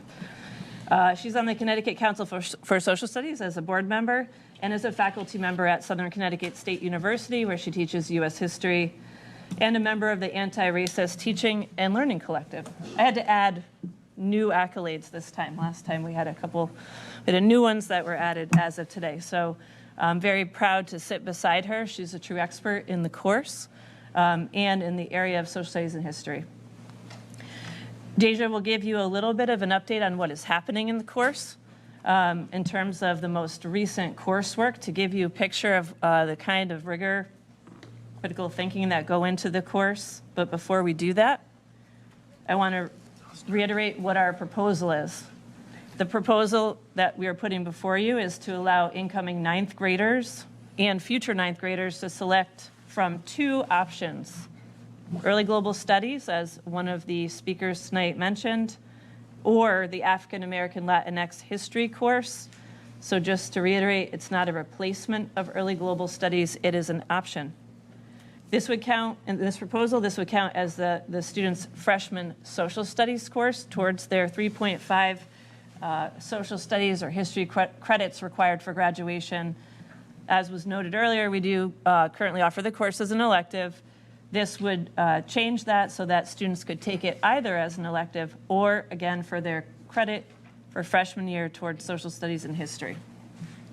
I did provide the board with the progression of courses from grades 6 through 12, so you have that at your disposal. It goes through the topics, the regions, and all of the different aspects of history, civics, economics, and geography that are part of those courses, so I won't go through that again. And wanted to repeat our rationale for those at home who were not tuning in last time. We do have students at our middle school, students who are with us from 6th grade on, take 2 years of global history at our middle school. Again, I outlined the courses for the Board of Education. Students go through 8 regions of history over 2 years to get a start on their early global studies. We feel that at African American Latinx history, this particular course serves as a perfect precursor for what students take in grades 10, 11, and 12. 10th graders take modern global history or AP World History. 11th graders take U.S. history or AP U.S. history, and 12th graders take civics or AP government. The course, as it should, because it was created by the state of Connecticut, has full integration of our C3 frameworks and all of the competencies that would be typical of a social studies class at Windsor High School. And we do feel that this course is a great way to get students ready for college. Most reputable and well-known colleges and universities require students to take courses like this, or diversity courses, non-Western courses, cultural courses. They're called a multitude of things. And we're just aiming to do an even better job of preparing Windsor students for their road ahead when they are in college. And then lastly, and Deja will give a little bit of an update on this, this is a very unique course. It provides very student-centered, project-driven opportunities for students with a very high level of authentic application of their learning. And actually, I would like to see this course and how we teach it serve as a model for our other social studies courses as we move forward with any curriculum revisions. But I'm going to hand it over to Deja for just a quick update on what students are doing in the course right now to give you a little bit of an understanding of what happens on a day-to-day basis. Hi, everyone. So just a quick update. So just recently in African American and Latino Studies, we finished up our activism unit where students had the opportunity to interview modern day activists or activists that are within our school community. So we had people who had worked with Cesar Chavez, people who attended the Million Man March, people who, one of the students actually ended up interviewing one of the organizations who put forward the legislation to the state to take the course, which was a great opportunity. I'm really proud of the work that they've been doing, and I think it serves as a model of really the work that students can do whenever they're trusted and heard and affirmed in what they want. I can just give a quick update. I asked the students again today when I saw them if they thought that this would be a great idea, and they once again said yes. So I think just listening to them is kind of the move to move forward. And before we answer questions, I did want to answer 2 questions that came forward from Mr. Halleck. So I wanted to make sure we were able to answer those for members of the board and the community. We received a question about the time periods that are embedded in the course. If you look at the state curriculum, it's a very, very wide range of dates, but we're talking about the pre-1500s to present time, and it's a wide span. You also had the question about when we teach the Emancipation Proclamation, so we do teach that in 8th grade, and when we teach students about Jim Crow laws, we do cover those in 8th grade and 11th grade. So I just wanted to make sure to answer your questions before we begin. I didn't receive any other questions beforehand. Okay, thank you. How would you like to proceed? Do you want to make a motion or make a statement about? So, Mr. President, would you like to go back and forth or between each board member? Yeah, I think this is the second reading. We've heard about the course, and you've now expanded on that. What I'd like to do is go back and forth, and I was going to start with Ms. Clace, who unfortunately got dropped, but I think she may have sent Mr. Lockhart a statement. If you could read her statement, then we'll go to Mr. Halleck and go back and forth with questions or statements. All right, so to paraphrase the word I for we plan to keep the focus on the vote to offer African American and Latinx history course in the 9th grade as an option or choice to early global history. The course is required to be offered by law and in the format as written by State Education Resource Center, SERC. It can be offered as an elective, as we've been doing. However, from what we understand, students are asking if there's a way to arrange the course offerings so that they can accommodate and take the courses in their schedules. Based on student input and we imagine parent support, and law, it has been recommended by professionals in our school to offer this as an option. The professional educators have also helped us to understand that students are not giving up anything. Content matters to student engagement. It keeps the students interested. Student voice matters, and it also supports student engagement. Engaged students, as we have seen in other meetings, perform at higher levels. We will be supporting this choice for our schools. So again, that's a statement from Ms. Clace, but I substitute the word I for we, because we all stand with the statement. Thank and you. when I say we, the Democratic Caucus, just for clarity. Thank you. Mr. Halleck, do you have any questions or comments you'd like to make? I do have a question. If students do take this as a freshman, they won't have that option to take it as a junior, right? There won't be any double dipping is kind of what I'm asking. Right, they wouldn't take the course twice. So the option would be, with the proposal, you can take it as a freshman if you choose to take it instead of early global. Or if you want, you take early global, and then you have the option of taking this as an elective in the 10th, 11th, or 12th grade years, but you wouldn't take the course twice, no.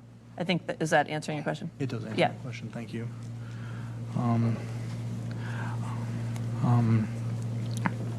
You know, I definitely do think history is important.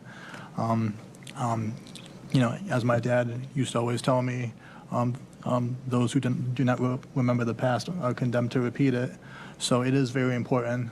I just feel that it needs to be done in a certain order so students can get the best understanding of our curriculum. So that's why I support leaving it the way it is. I think I disagree with some of the speakers who spoke tonight and said that it's not good. Well, it's who didn't want to come back for a second reading. I feel it's very. I feel debate is a very good thing. I feel dissent can be healthy as well, so we can express all views, all sides, get everything on the table. I think that's very important. You know, the course, I think as Mr. Madison said, it's going to be offered as an elective in your junior year, no matter what, whether this passes tonight or not. So it's going to be there. It's not going anywhere. So that's, you know, that's definitely where I stand on this at this point. And that's all I have at the moment. Thank you. Okay, thank you. Mr. Wollaston? Yes. Last meeting, we were made aware that early global studies is actually taught in 6th grade, it's taught in 7th grade, and it's taught in 8th grade. So is that what it is? 6th and 7th. 6th and 7th. So upon getting to freshman year, it would be their 3rd time to take this class. So I know there are a lot of ideas about whether or not the kids will have this information or not, but they've taken similar curriculum 2 times already. It kind of gets repetitive, so it gives the kids an option.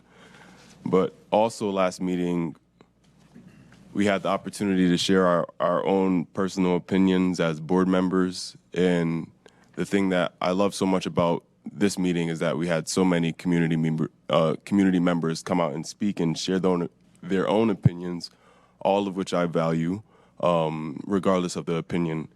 And I believe overwhelmingly our community has spoken very well for themselves. And tonight I'll be casting my vote as a yes in support of my community. Thank you. Ms. Cantor? Thank you. I'm in agreement with this course being offered as an elective in 11th or 12th grade. This is from the State of Connecticut Department of Education. 2 people who are present on this, not in the classroom, but in the documentation, Senator Doug McCory of the 2nd District Education, he co-chaired, and Representative Bobby Sanchez of the 25th District Education Committee. They write the education and they approve it. And when they they go to experts in history. And I believe the reason they have this is because they know best, the experts, what grades it should be presented in as an elective. And an elective is not equivalent to a requirement. Now, Dr. Hattie's presentation prior to this was indicating that Windsor students are grades 1, 2, or more below grade level. That's coming right out of from the junior high, the middle school. So they're not up to date with ELA and math because they're 1, 2, or more grades below. And I feel that their ground, their foundation has already been fractured from that. Their foundation is not as solid as it needs to be. They were already behind, and then COVID put them more behind. And I don't feel that their ability to comprehend all this is in the right area. That's why we sequence all these classes. I don't want kids cheated. I want the early global studies done because when you don't know all the history, they repeat it. Now, for educating students, you have to keep doing repetition. And then after they've achieved that level, then you go deeper. And I know they have it in the junior high, but they haven't achieved it with the demonstration that she presented us. And I don't want to fracture more of their learning. So I feel that, is my opinion, that it's best achieved as an elective in 11th and 12th grade. And you should continue on taking the early global history, modern global history, and then in their junior year, take the U.S. history along with the offering of that class as an elective. And then the senior year, take it if you want, instead of the junior year. I don't feel their ground should be fractured. I just want to clarify for the public and the board and anyone present the state of Connecticut's position about how courses should be laid out, like that progression of courses. So, and I actually have an email from Steve Armstrong with the State Department, who's pretty much the top person within social studies at the State Department. The State Department of Education does not have a prescribed order of courses. In other words, if we wanted to, that is actually dictated by each district. And I have that email if the board members or Dr. Hill need to see it. There are districts that start freshman year with U.S. history and then go and do different global courses or do African American history. The only required thing that we have to do, other than we have to offer this course, which is true, we have to at least by mandate offer it as an elective. But from the State Department of Connecticut, the only thing our students must have, and they don't have to take it senior year, is a half credit in civics. Each district has the liberty and autonomy to decide actually which courses and the order. So I just want to clarify that. I already knew that, but I wanted to get formal clarification from the State Department of Connecticut.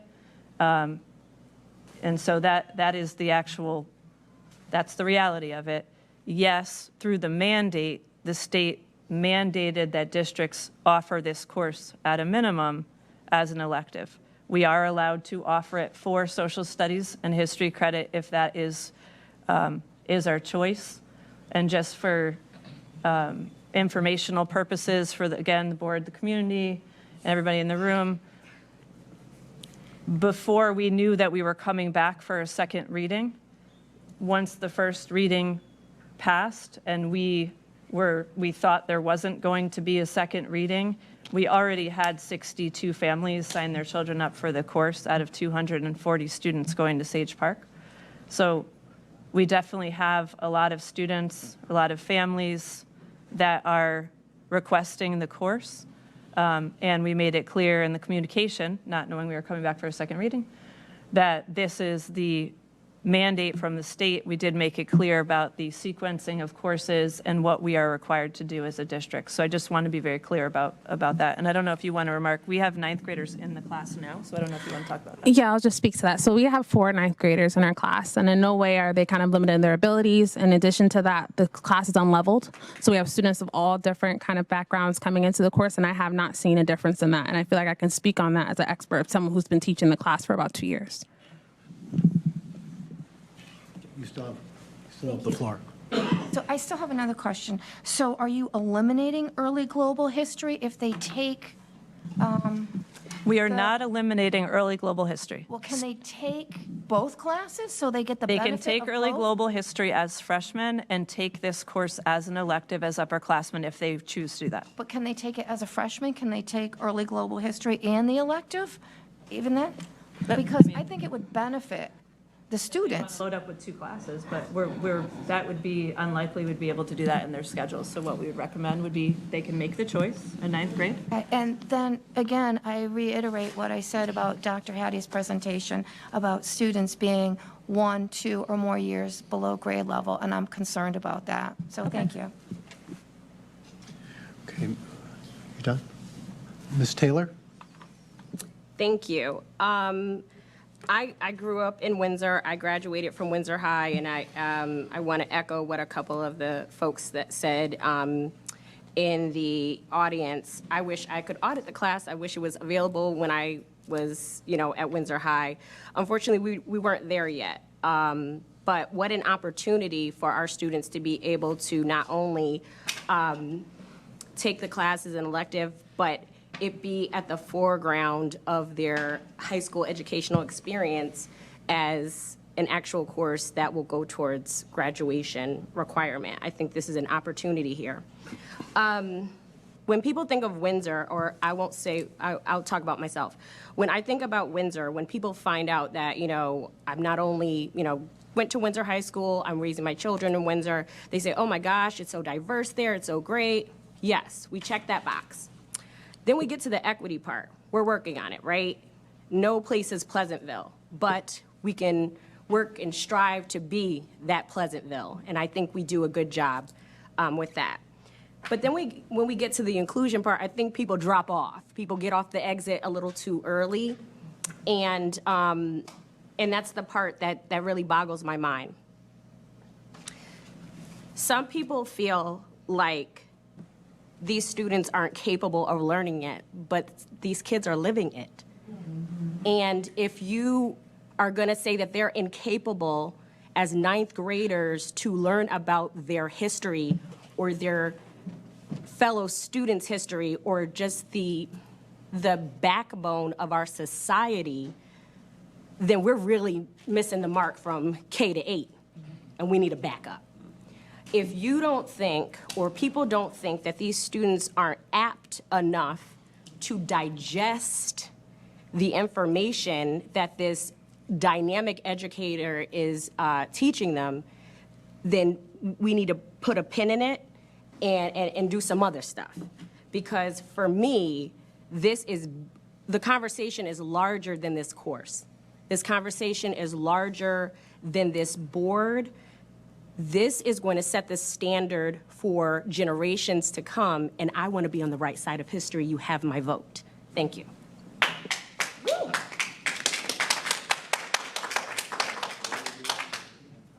Next is going to be Mr. Lockhart or Mr. Panos, then Mr. Lockhart. Sure. No, go ahead. Okay. Mr. Lockhart, then Mr. Panos. I'm 54 years old, and I went to Hartford Public Schools during a time where education was pretty difficult. Went to a school district at the time that was pretty underfunded, and a lot of the opportunities that we have here in Windsor I did not have in Hartford.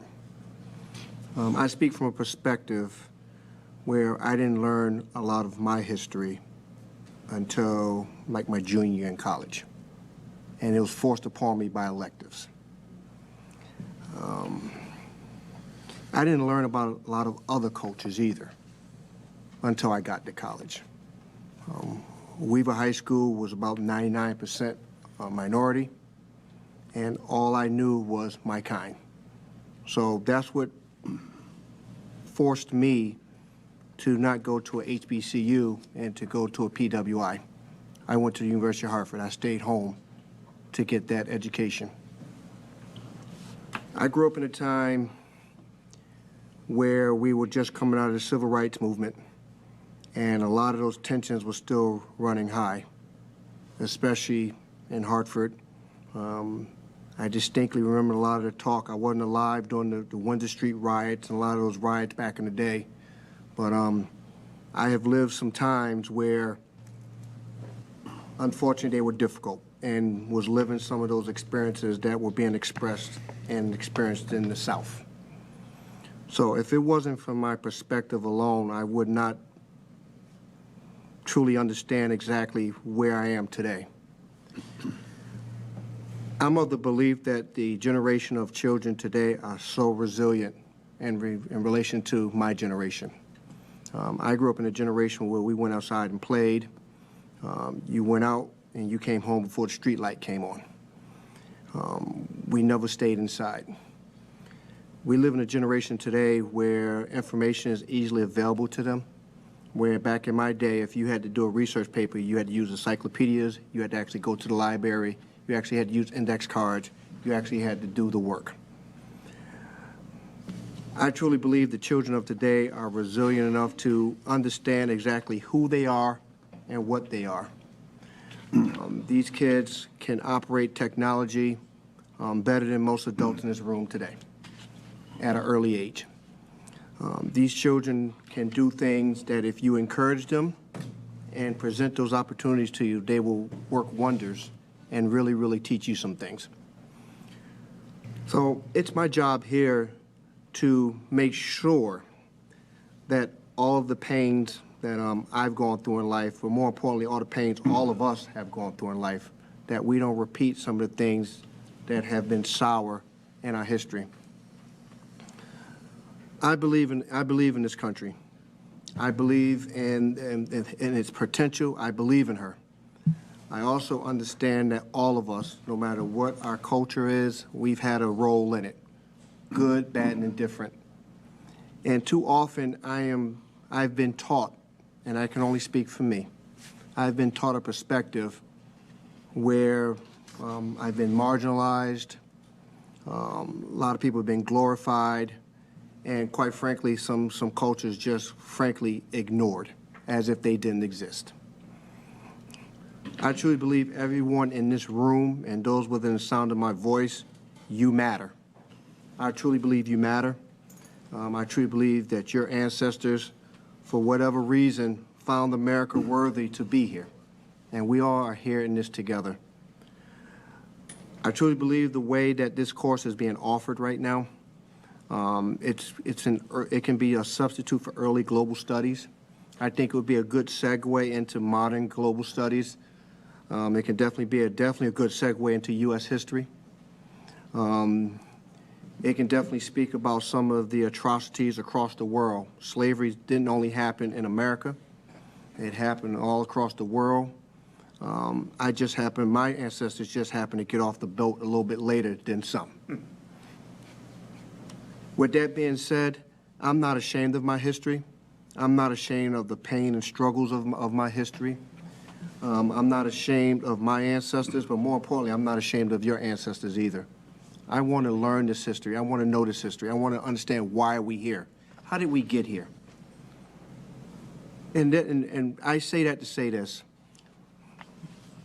This can be a racial divide thing. I choose not to be ignorant. I choose not to be nice. Nice is to be ignorant, if you look at the true nature of the word. I understand that none of us got here by ourselves. We've had someone pray us through, even through the Underground Railroad back in the day with Harriet Tubman. She didn't do all that by herself. She had a network of people that supported her, and they weren't all black. I'm sure that there have been different cultures that have gone through different things in their lives to come to America from whatever country. I'm not going to name no country because I don't want to offend anybody. But at the same time, a lot of us have come to this country for one reason or another. And I think we deserve to learn that history. And what I'm saying is that at times we fail to deliver that history. I believe Windsor High School is a school where we should be able to prepare our students for the global world. I've heard that said. I truly believe in that purpose. I truly, truly do.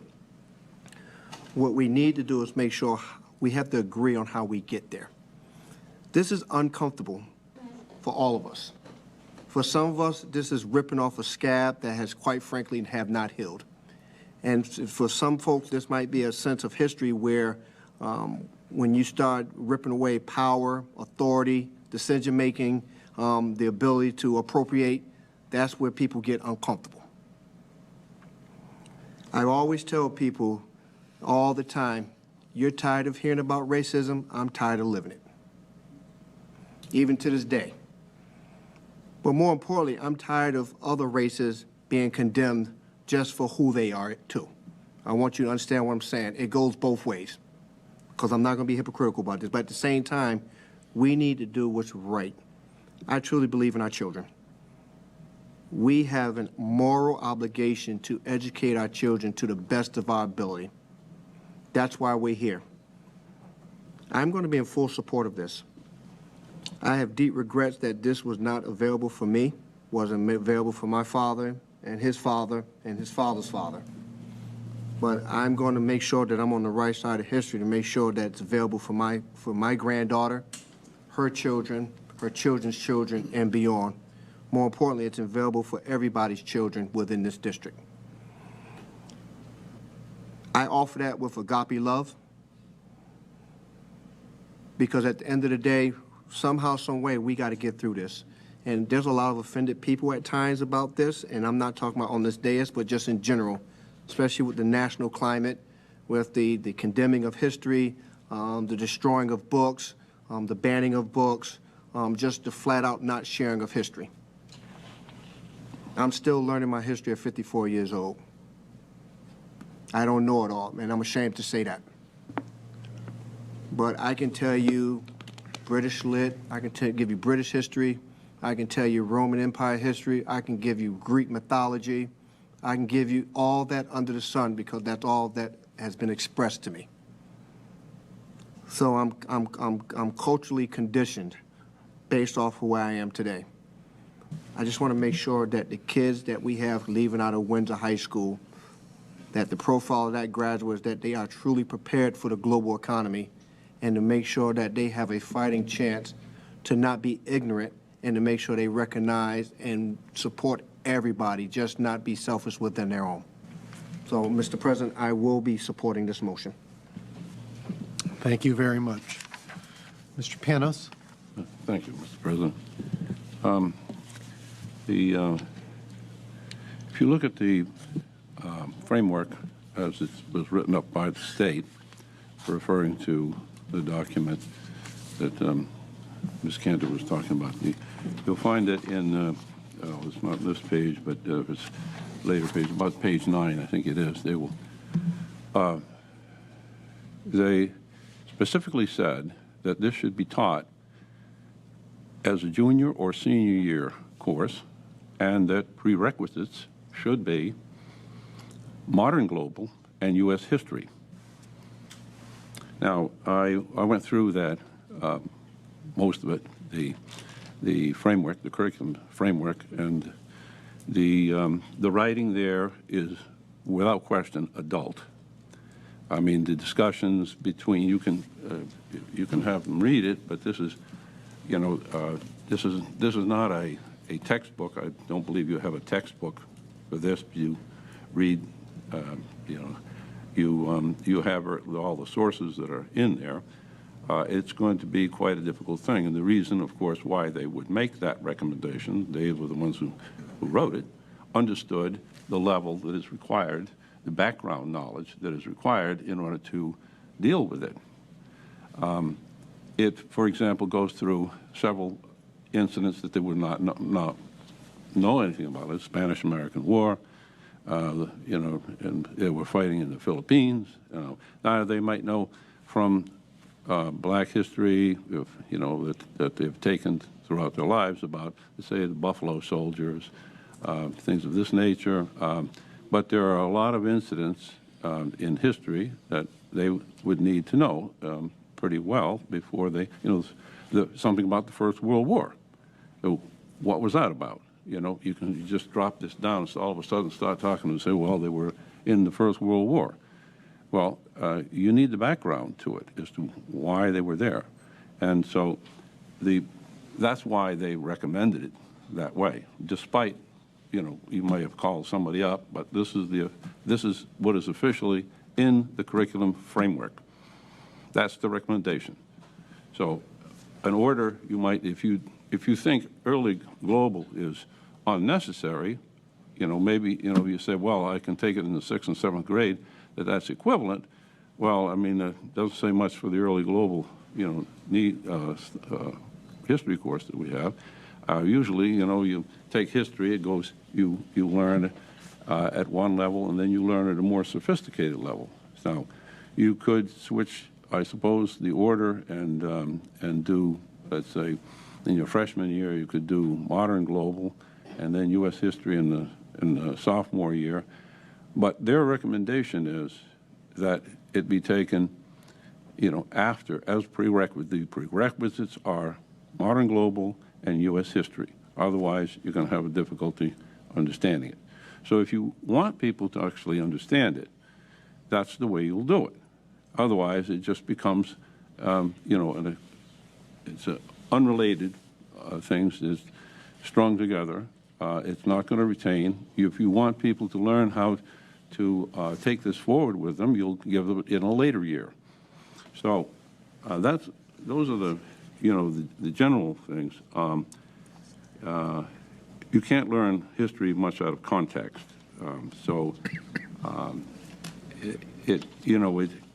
It's I think it's just something, the purpose is, to try to get some interest in it. I suppose maybe that's the problem. Maybe you don't have enough people taking it. But there are, in addition to that, the course that you have, by the way, Black History was offered here, the first time it was offered when? In 2010, 2011? I think we had a Black History course since about 2011. This course has been offered for 2 years. This particular course has been offered for 2 years. Excuse me? This particular course has been offered for 2 years. This is the second year. Right. This one includes Latinx. It's a Latino, and since it's a full, 1 credit course. Right? So it's 2-semester course. Right. So, but we had already. It's not like we weren't offering it. We already have a history of offering African American and Black history. Right? Was a half credit. We offered a half-year elective. Half year, correct. Not this course, a different course. Right. Now, one of the unusual things about this course is that it is being prescribed by the state legislature. In other words, this is a consequence of a political process, right? No, it wasn't. It was the consequence of students who went to the state to testify in support of the course. So this was a student-driven course to the legislator. It wasn't something that came out of the political chambers. Without question, it was passed by the legislature. Without question, it was passed by the legislator with influence and being informed by student experiences. All laws are influenced by someone. That's part of the process. Right. So this is right. Yep. Mr. Wallison? So just to reiterate, here's the email from the State Department, and we are looking at the actual curriculum. Again, it's available on the CERC website. There's nothing in the description of the course that designates it as being for a particular grade in the description of the course, and I'm on page 9 of the actual document. They do give guidance for schools if they want to run it as an elective, how they could describe the course. But again, to reiterate the email from the State Department of Connecticut and the social studies, head of social studies for the State Department of Connecticut, April 22nd was the email. What districts offer and in what sequence is completely up to the district. We do not require early global studies in high school. Our only state requirement is 1 semester of civics. All right, but so you couldn't find the reference to We're the looking at, I prerequisite. believe we're looking at 2 different documents because this is not the same document that you are looking at. I've also read the mandate very closely. The language of the mandate says we must offer, at a minimum, offer the course as an elective, and we must use a combination of the curriculum that CERC put forward as well as, quote, public and private materials. That's all that's in the actual mandate.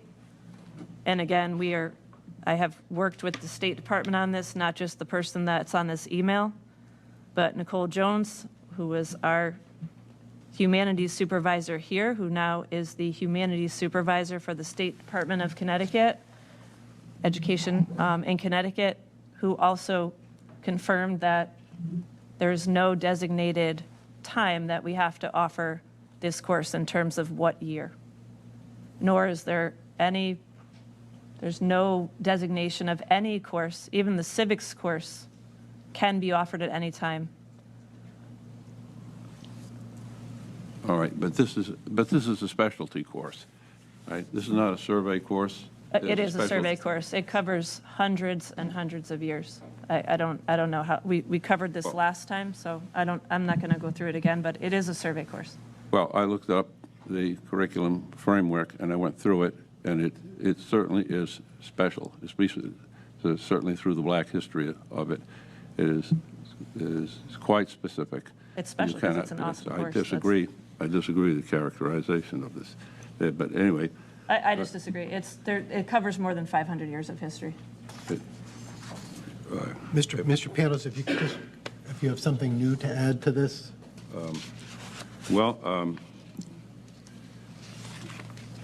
No, I just think this is an error. I think that the students will learn it better in the way it is. It was obviously placed there to begin with for the reasons that I gave. So I don't know what's changed since then, but I think it's an error to do this, and I think there are many, there are things that are, even in what is there are many things that are missing. And I would say that this, even as it is, as I've seen it read, it is quite partisan in its presentation. It has some very good parts to it, but it's quite partisan, and and it doesn't have the full range of intellectual thought that should go into it, or views that go into this thing. So I will be opposing this as a partisan, as well as the reasons that I gave you, that it would be much better off to leave it for more adult students rather than expecting them to do this as freshmen. Okay. Thank you. Thank you. Kind of where to begin. This, to me, is so straightforward. We're giving parents and students an option. If they want to if they think it's important, they can talk to their guidance counselor about that it's, what my options are and why I might want to take this course versus early global studies. We're not requiring this course to be taken as a freshman. What we found recently, groups of students who've come to us with changes, especially to the language arts program, first with 11th and 12th graders coming and working with teachers at Windsor High School, and then working through Ms. Feynman and coming to the board and talking about the importance of seeing themselves in the reading programs that they've been offered. And additions were made that more reflect the students that we have. And some of those same students, they were ready to graduate, but they said, I'd like to now work on 9th and 10th grade language arts program to bring that so that students, when they first come to Windsor High School early on, that may spark them to be a reader. And this kind of course in 9th grade may spark an interest in history to see themselves and be excited about it. And again, this is not requiring it. This is giving them an option, and an option hopefully that the guidance will be talking to parents and students about going forward. This course was approved by the legislature. Whether or not you want to say it was partisan, that's the nature of legislatures that they are, but it was passed. And it was not passed as a requirement. But it was only as alluded to before, mentioned before, to school systems how to at least offer it, how to be available throughout the state of Connecticut. The course is being taught now. We have a wonderful educator right in front of us who's teaching it. We see that already students and parents are opting for this course with their 8th graders for next year as a possibility. And I want to read first to our current policy on curriculum. And it states in Policy 6140 that curriculum should be guided by such factors as, and in 2B, the range of abilities, aptitudes, and interests of our students. And also under C, aspirations of residents of the school district for our students. We've had a number of parents have come out here, most of them speaking in support of this course and giving our students and parents an option here. Again, this does not eliminate a student who wants to take early global studies. It merely gives students a choice. And I will be voting for this again as I did last month. I'd like to go back and forth with anybody else who'd like to make further comments, starting with Mr. Wollaston and then Mr. Halleck. Do you have another? Well, Mr. President, if I may, Mr. Panos, are you ready to call the question? Yes. If we're ready to call the question, we're ready to call the question, unless you have something to say. Ms. Taylor? No. I believe we're ready to call the question. Okay. Okay, the motion's been made and seconded, and all those in favor of the revision say aye. Aye. May we have this as a roll call vote, please? Okay. Asking for a roll call vote. Alexis?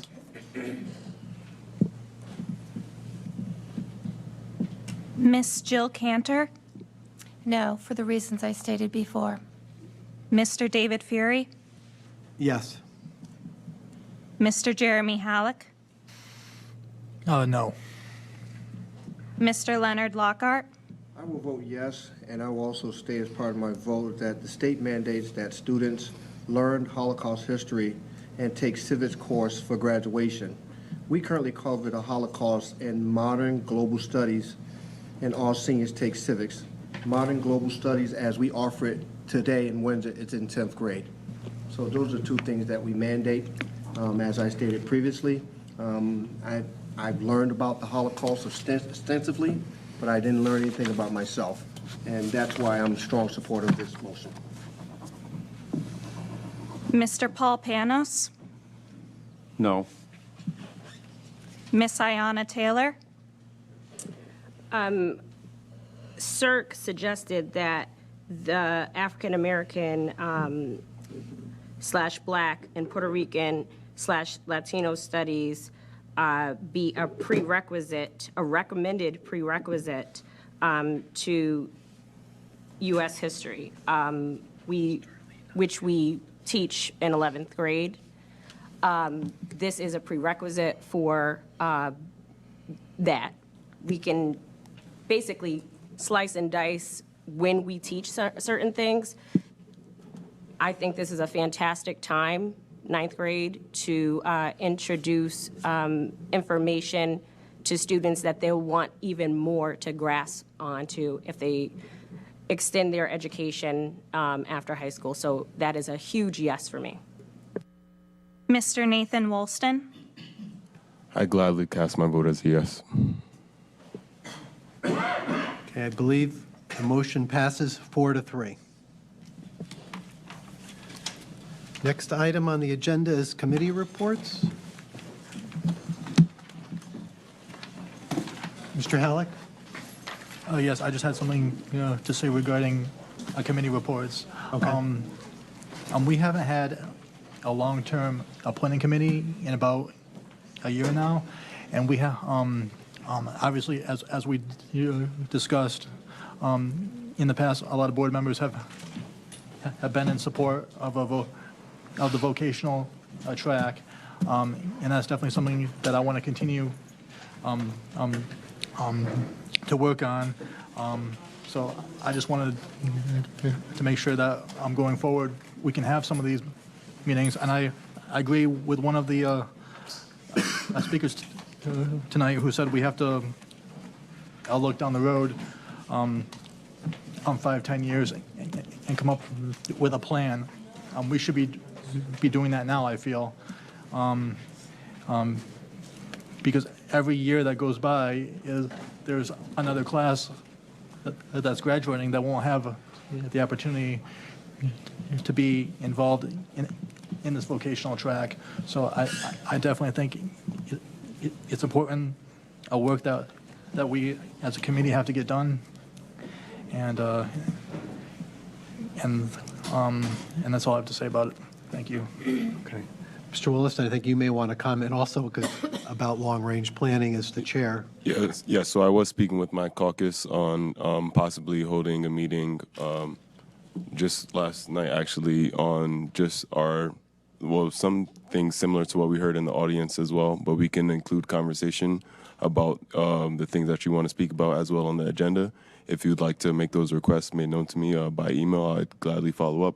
But I would love to have a long-range planning meeting before our next meeting in June, just to discuss our as the things that you mentioned. I can add to the agenda as well, but I'd like to speak to our plan for the next 10 years or the next few years and the years to come, even after the superintendent that we have leaves us. So we're making sure that Dr. Terrell Hill leaves an amazing legacy here in Windsor, which he already has earned many stripes on his badge. But we just want to, beef it up a little bit more. Why not, right? So thank you for that. Hopefully, just email me and let me know, and I'll add whatever to the agenda, or I'll have it added to our agenda. Okay. Yeah, and reach out. Leonard, are you the third member? I believe so. But what I want to do is also reach out to Mr. Panos as well, just to see if there's. I also would like to reach out to Mr. Panos, saying that this is coming on a topic, to see if there's anything from his caucus through him and Jeremy that they would like expressed. For long-range planning. Oh, okay. Well, not now. No, but before the meeting. Sure. Any other committee reports? Okay. Other matters, Board of Ed special meeting, Assistant Superintendent interview, Tuesday, May 23rd, 6:30 in the LPW boardroom here. And item 10B, Board of Ed special meeting, Superintendent evaluation, Tuesday, June 6th at 6 p.m. in the LPW boardroom. Our next Board of Ed meeting is Tuesday, June 20th, 2023. Next item is... Mr. President? Yes. If we may, may we please have back and forth announcements of the board members, please? Yeah, I was going to do that after audience to visitor, just in case. But we can do it. It should be under announcements. Only because I saw it there, but I yield that's to fine. you. I yield to your leadership. Hopefully, nobody's in the room other than the usual suspects. Sorry, guys. Announcements. Mr. Wollaston. I have no announcements today. Mr. Halleck. Thank you. Shad Derby is on a Saturday. Just want everyone to be safe and have a great time at the event. Always great event here in town every single year, as well as the events that lead up to Shad Derby. A Saturday is also Armed Forces Day, so we definitely want to thank everyone who has served or is serving now. We definitely couldn't be here and do what we're doing without them out there. So I just want to acknowledge them. As everyone knows, Sunday was Mother's Day, so happy Mother's Day to all the moms on the board and out there in the community as well. And a personal privilege. My wife and I celebrated our 7th wedding anniversary on May 6th, so I just want to tell her happy anniversary. And that's all the announcements I have for tonight. Thank you. Ms. Taylor. Thank you, Mr. President. I also wanted to lift the Shad Derby, but not only the Shad Derby parade, but all the Shad Derby queen and her court and all the things that these young ladies do for the community and to give back and all the things that they do. I can't wait to see them on the float as we march on Saturday. Lifting teacher appreciation, that has already been lifted, but we can't do it without our teachers. And it's also nurses appreciation as well, and we have a nurse on our board. Last week.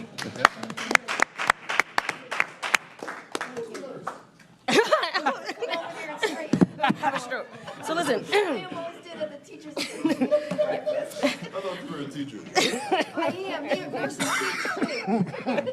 And last but not least, we always lift the high school graduates, but we also have promotions happening when, our kiddos are going from OE and Paquonic to Clover and JFK. We have our JFK and Clover kiddos going on to Sage Park. My son is graduating from 5th grade. And then we also have go Stephen. And then 8th grade promotion to the high school, which is amazing. And for those parents, if you have not signed up your student for the program over the summer, it's really worthwhile to just get acclimated with our student leaders in the building. It could be overwhelming, but I suggest everyone tune in for more information about that. And that is it. Thank you. Ms. Cantor. Thank you. It's been truly an incredible, fast-paced month trying to keep up with everything. It's been so much fun and very exhausting, so I'm going to keep it short. We have Memorial Day coming up. I want everybody to remember the soldiers who made the ultimate sacrifice for us, for the best country in the whole world. We are land of the free, home of the brave, because of the brave.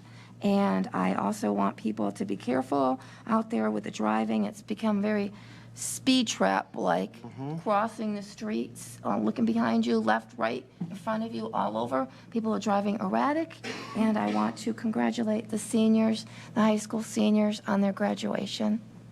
That's all I have to say. Thank you. Thank you. Mr. Lockhart. Thank you. Some of the thunder has been taken. Last week, I believe, was Nurses Week, so, happy Nurses Week to all those. Mr. Halleck, happy birthday to you. This is your birthday today, and you chose to be with us today. So happy birthday to you, sir. Happy birthday to you. Happy birthday, dear Jeremy. Happy birthday to you. Thank you so much, everybody. They're going to make the choral. I appreciate it.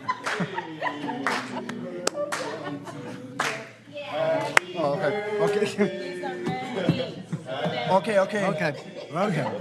Too much Taurus energy in the room. Too much Taurus energy. I think you had too many cookies there tonight. Mr. Panos. Yeah, I wasn't done yet. You weren't done? Oh, I was not done yet. Okay, sorry. He's never done. I'm just warming up. Oh, boy. This has got about 20 pages there. A personal shout out to my daughter. She's being promoted from the 8th grade to the high school. Lord, pray for me. She is my female twin, so I'm sorry in advance, sir.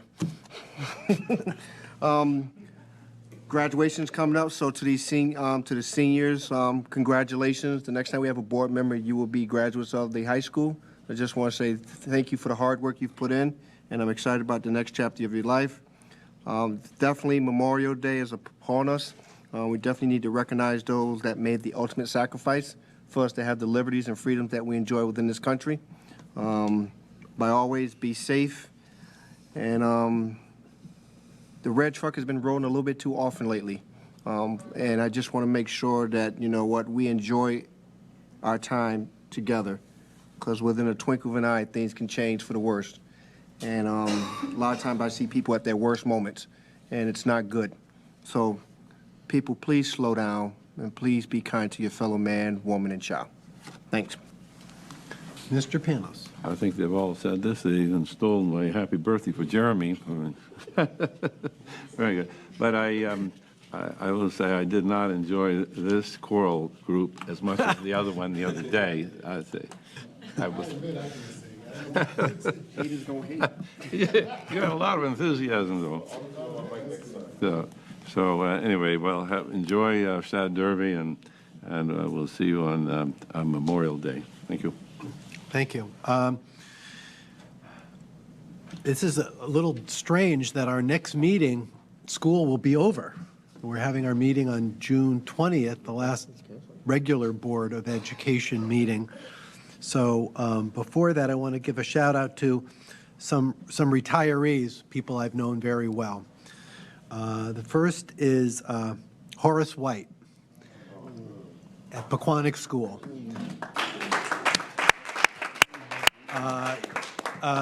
Unbelievable pride that he has and that he shows of Pequannock School as a custodian, a longtime custodian, with many family members still in the district. I've known Horace a long time. My kids were there when he was there. And it was important for a long time of just having male figures in the building and a male figure of color. And he's going to be very missed. I think he's here till the end of July, but he will be missed. Another person is a personal friend of mine and former tennis player, always better than me, and that's Dave Lemieux, who's retiring, I think 39 years in the district. He's a psychologist, Windsor High School, and Sage Park as well.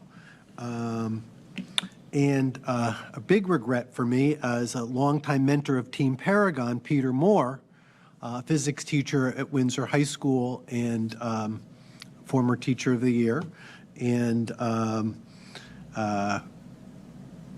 just somebody who, to me personally, he put knowing that I was my daughter Sarah, my youngest, that I was the father. She probably knew nothing about programming, about electrical engineering, mechanical engineering, how to change a light bulb, anything else. He gave her a video camera and said, go around to the different subgroups of Team Paragon, and I'll show you how to edit on a video on an Apple computer, Mac computer. Her eyes just lit up. And that was her entry into the world of communication and videos, and which was her passion. Went to college, went out to California. Dr. Hill, when he went out to California, would take her to lunch when they got together. And Peter Moore will be very much missed. And he brought out students that not necessarily were going to be going to be engineers, but showed them that science can be interesting, fun, and something that we all need to have some knowledge of. So those are only three of many people, but I know everybody wants to go home. And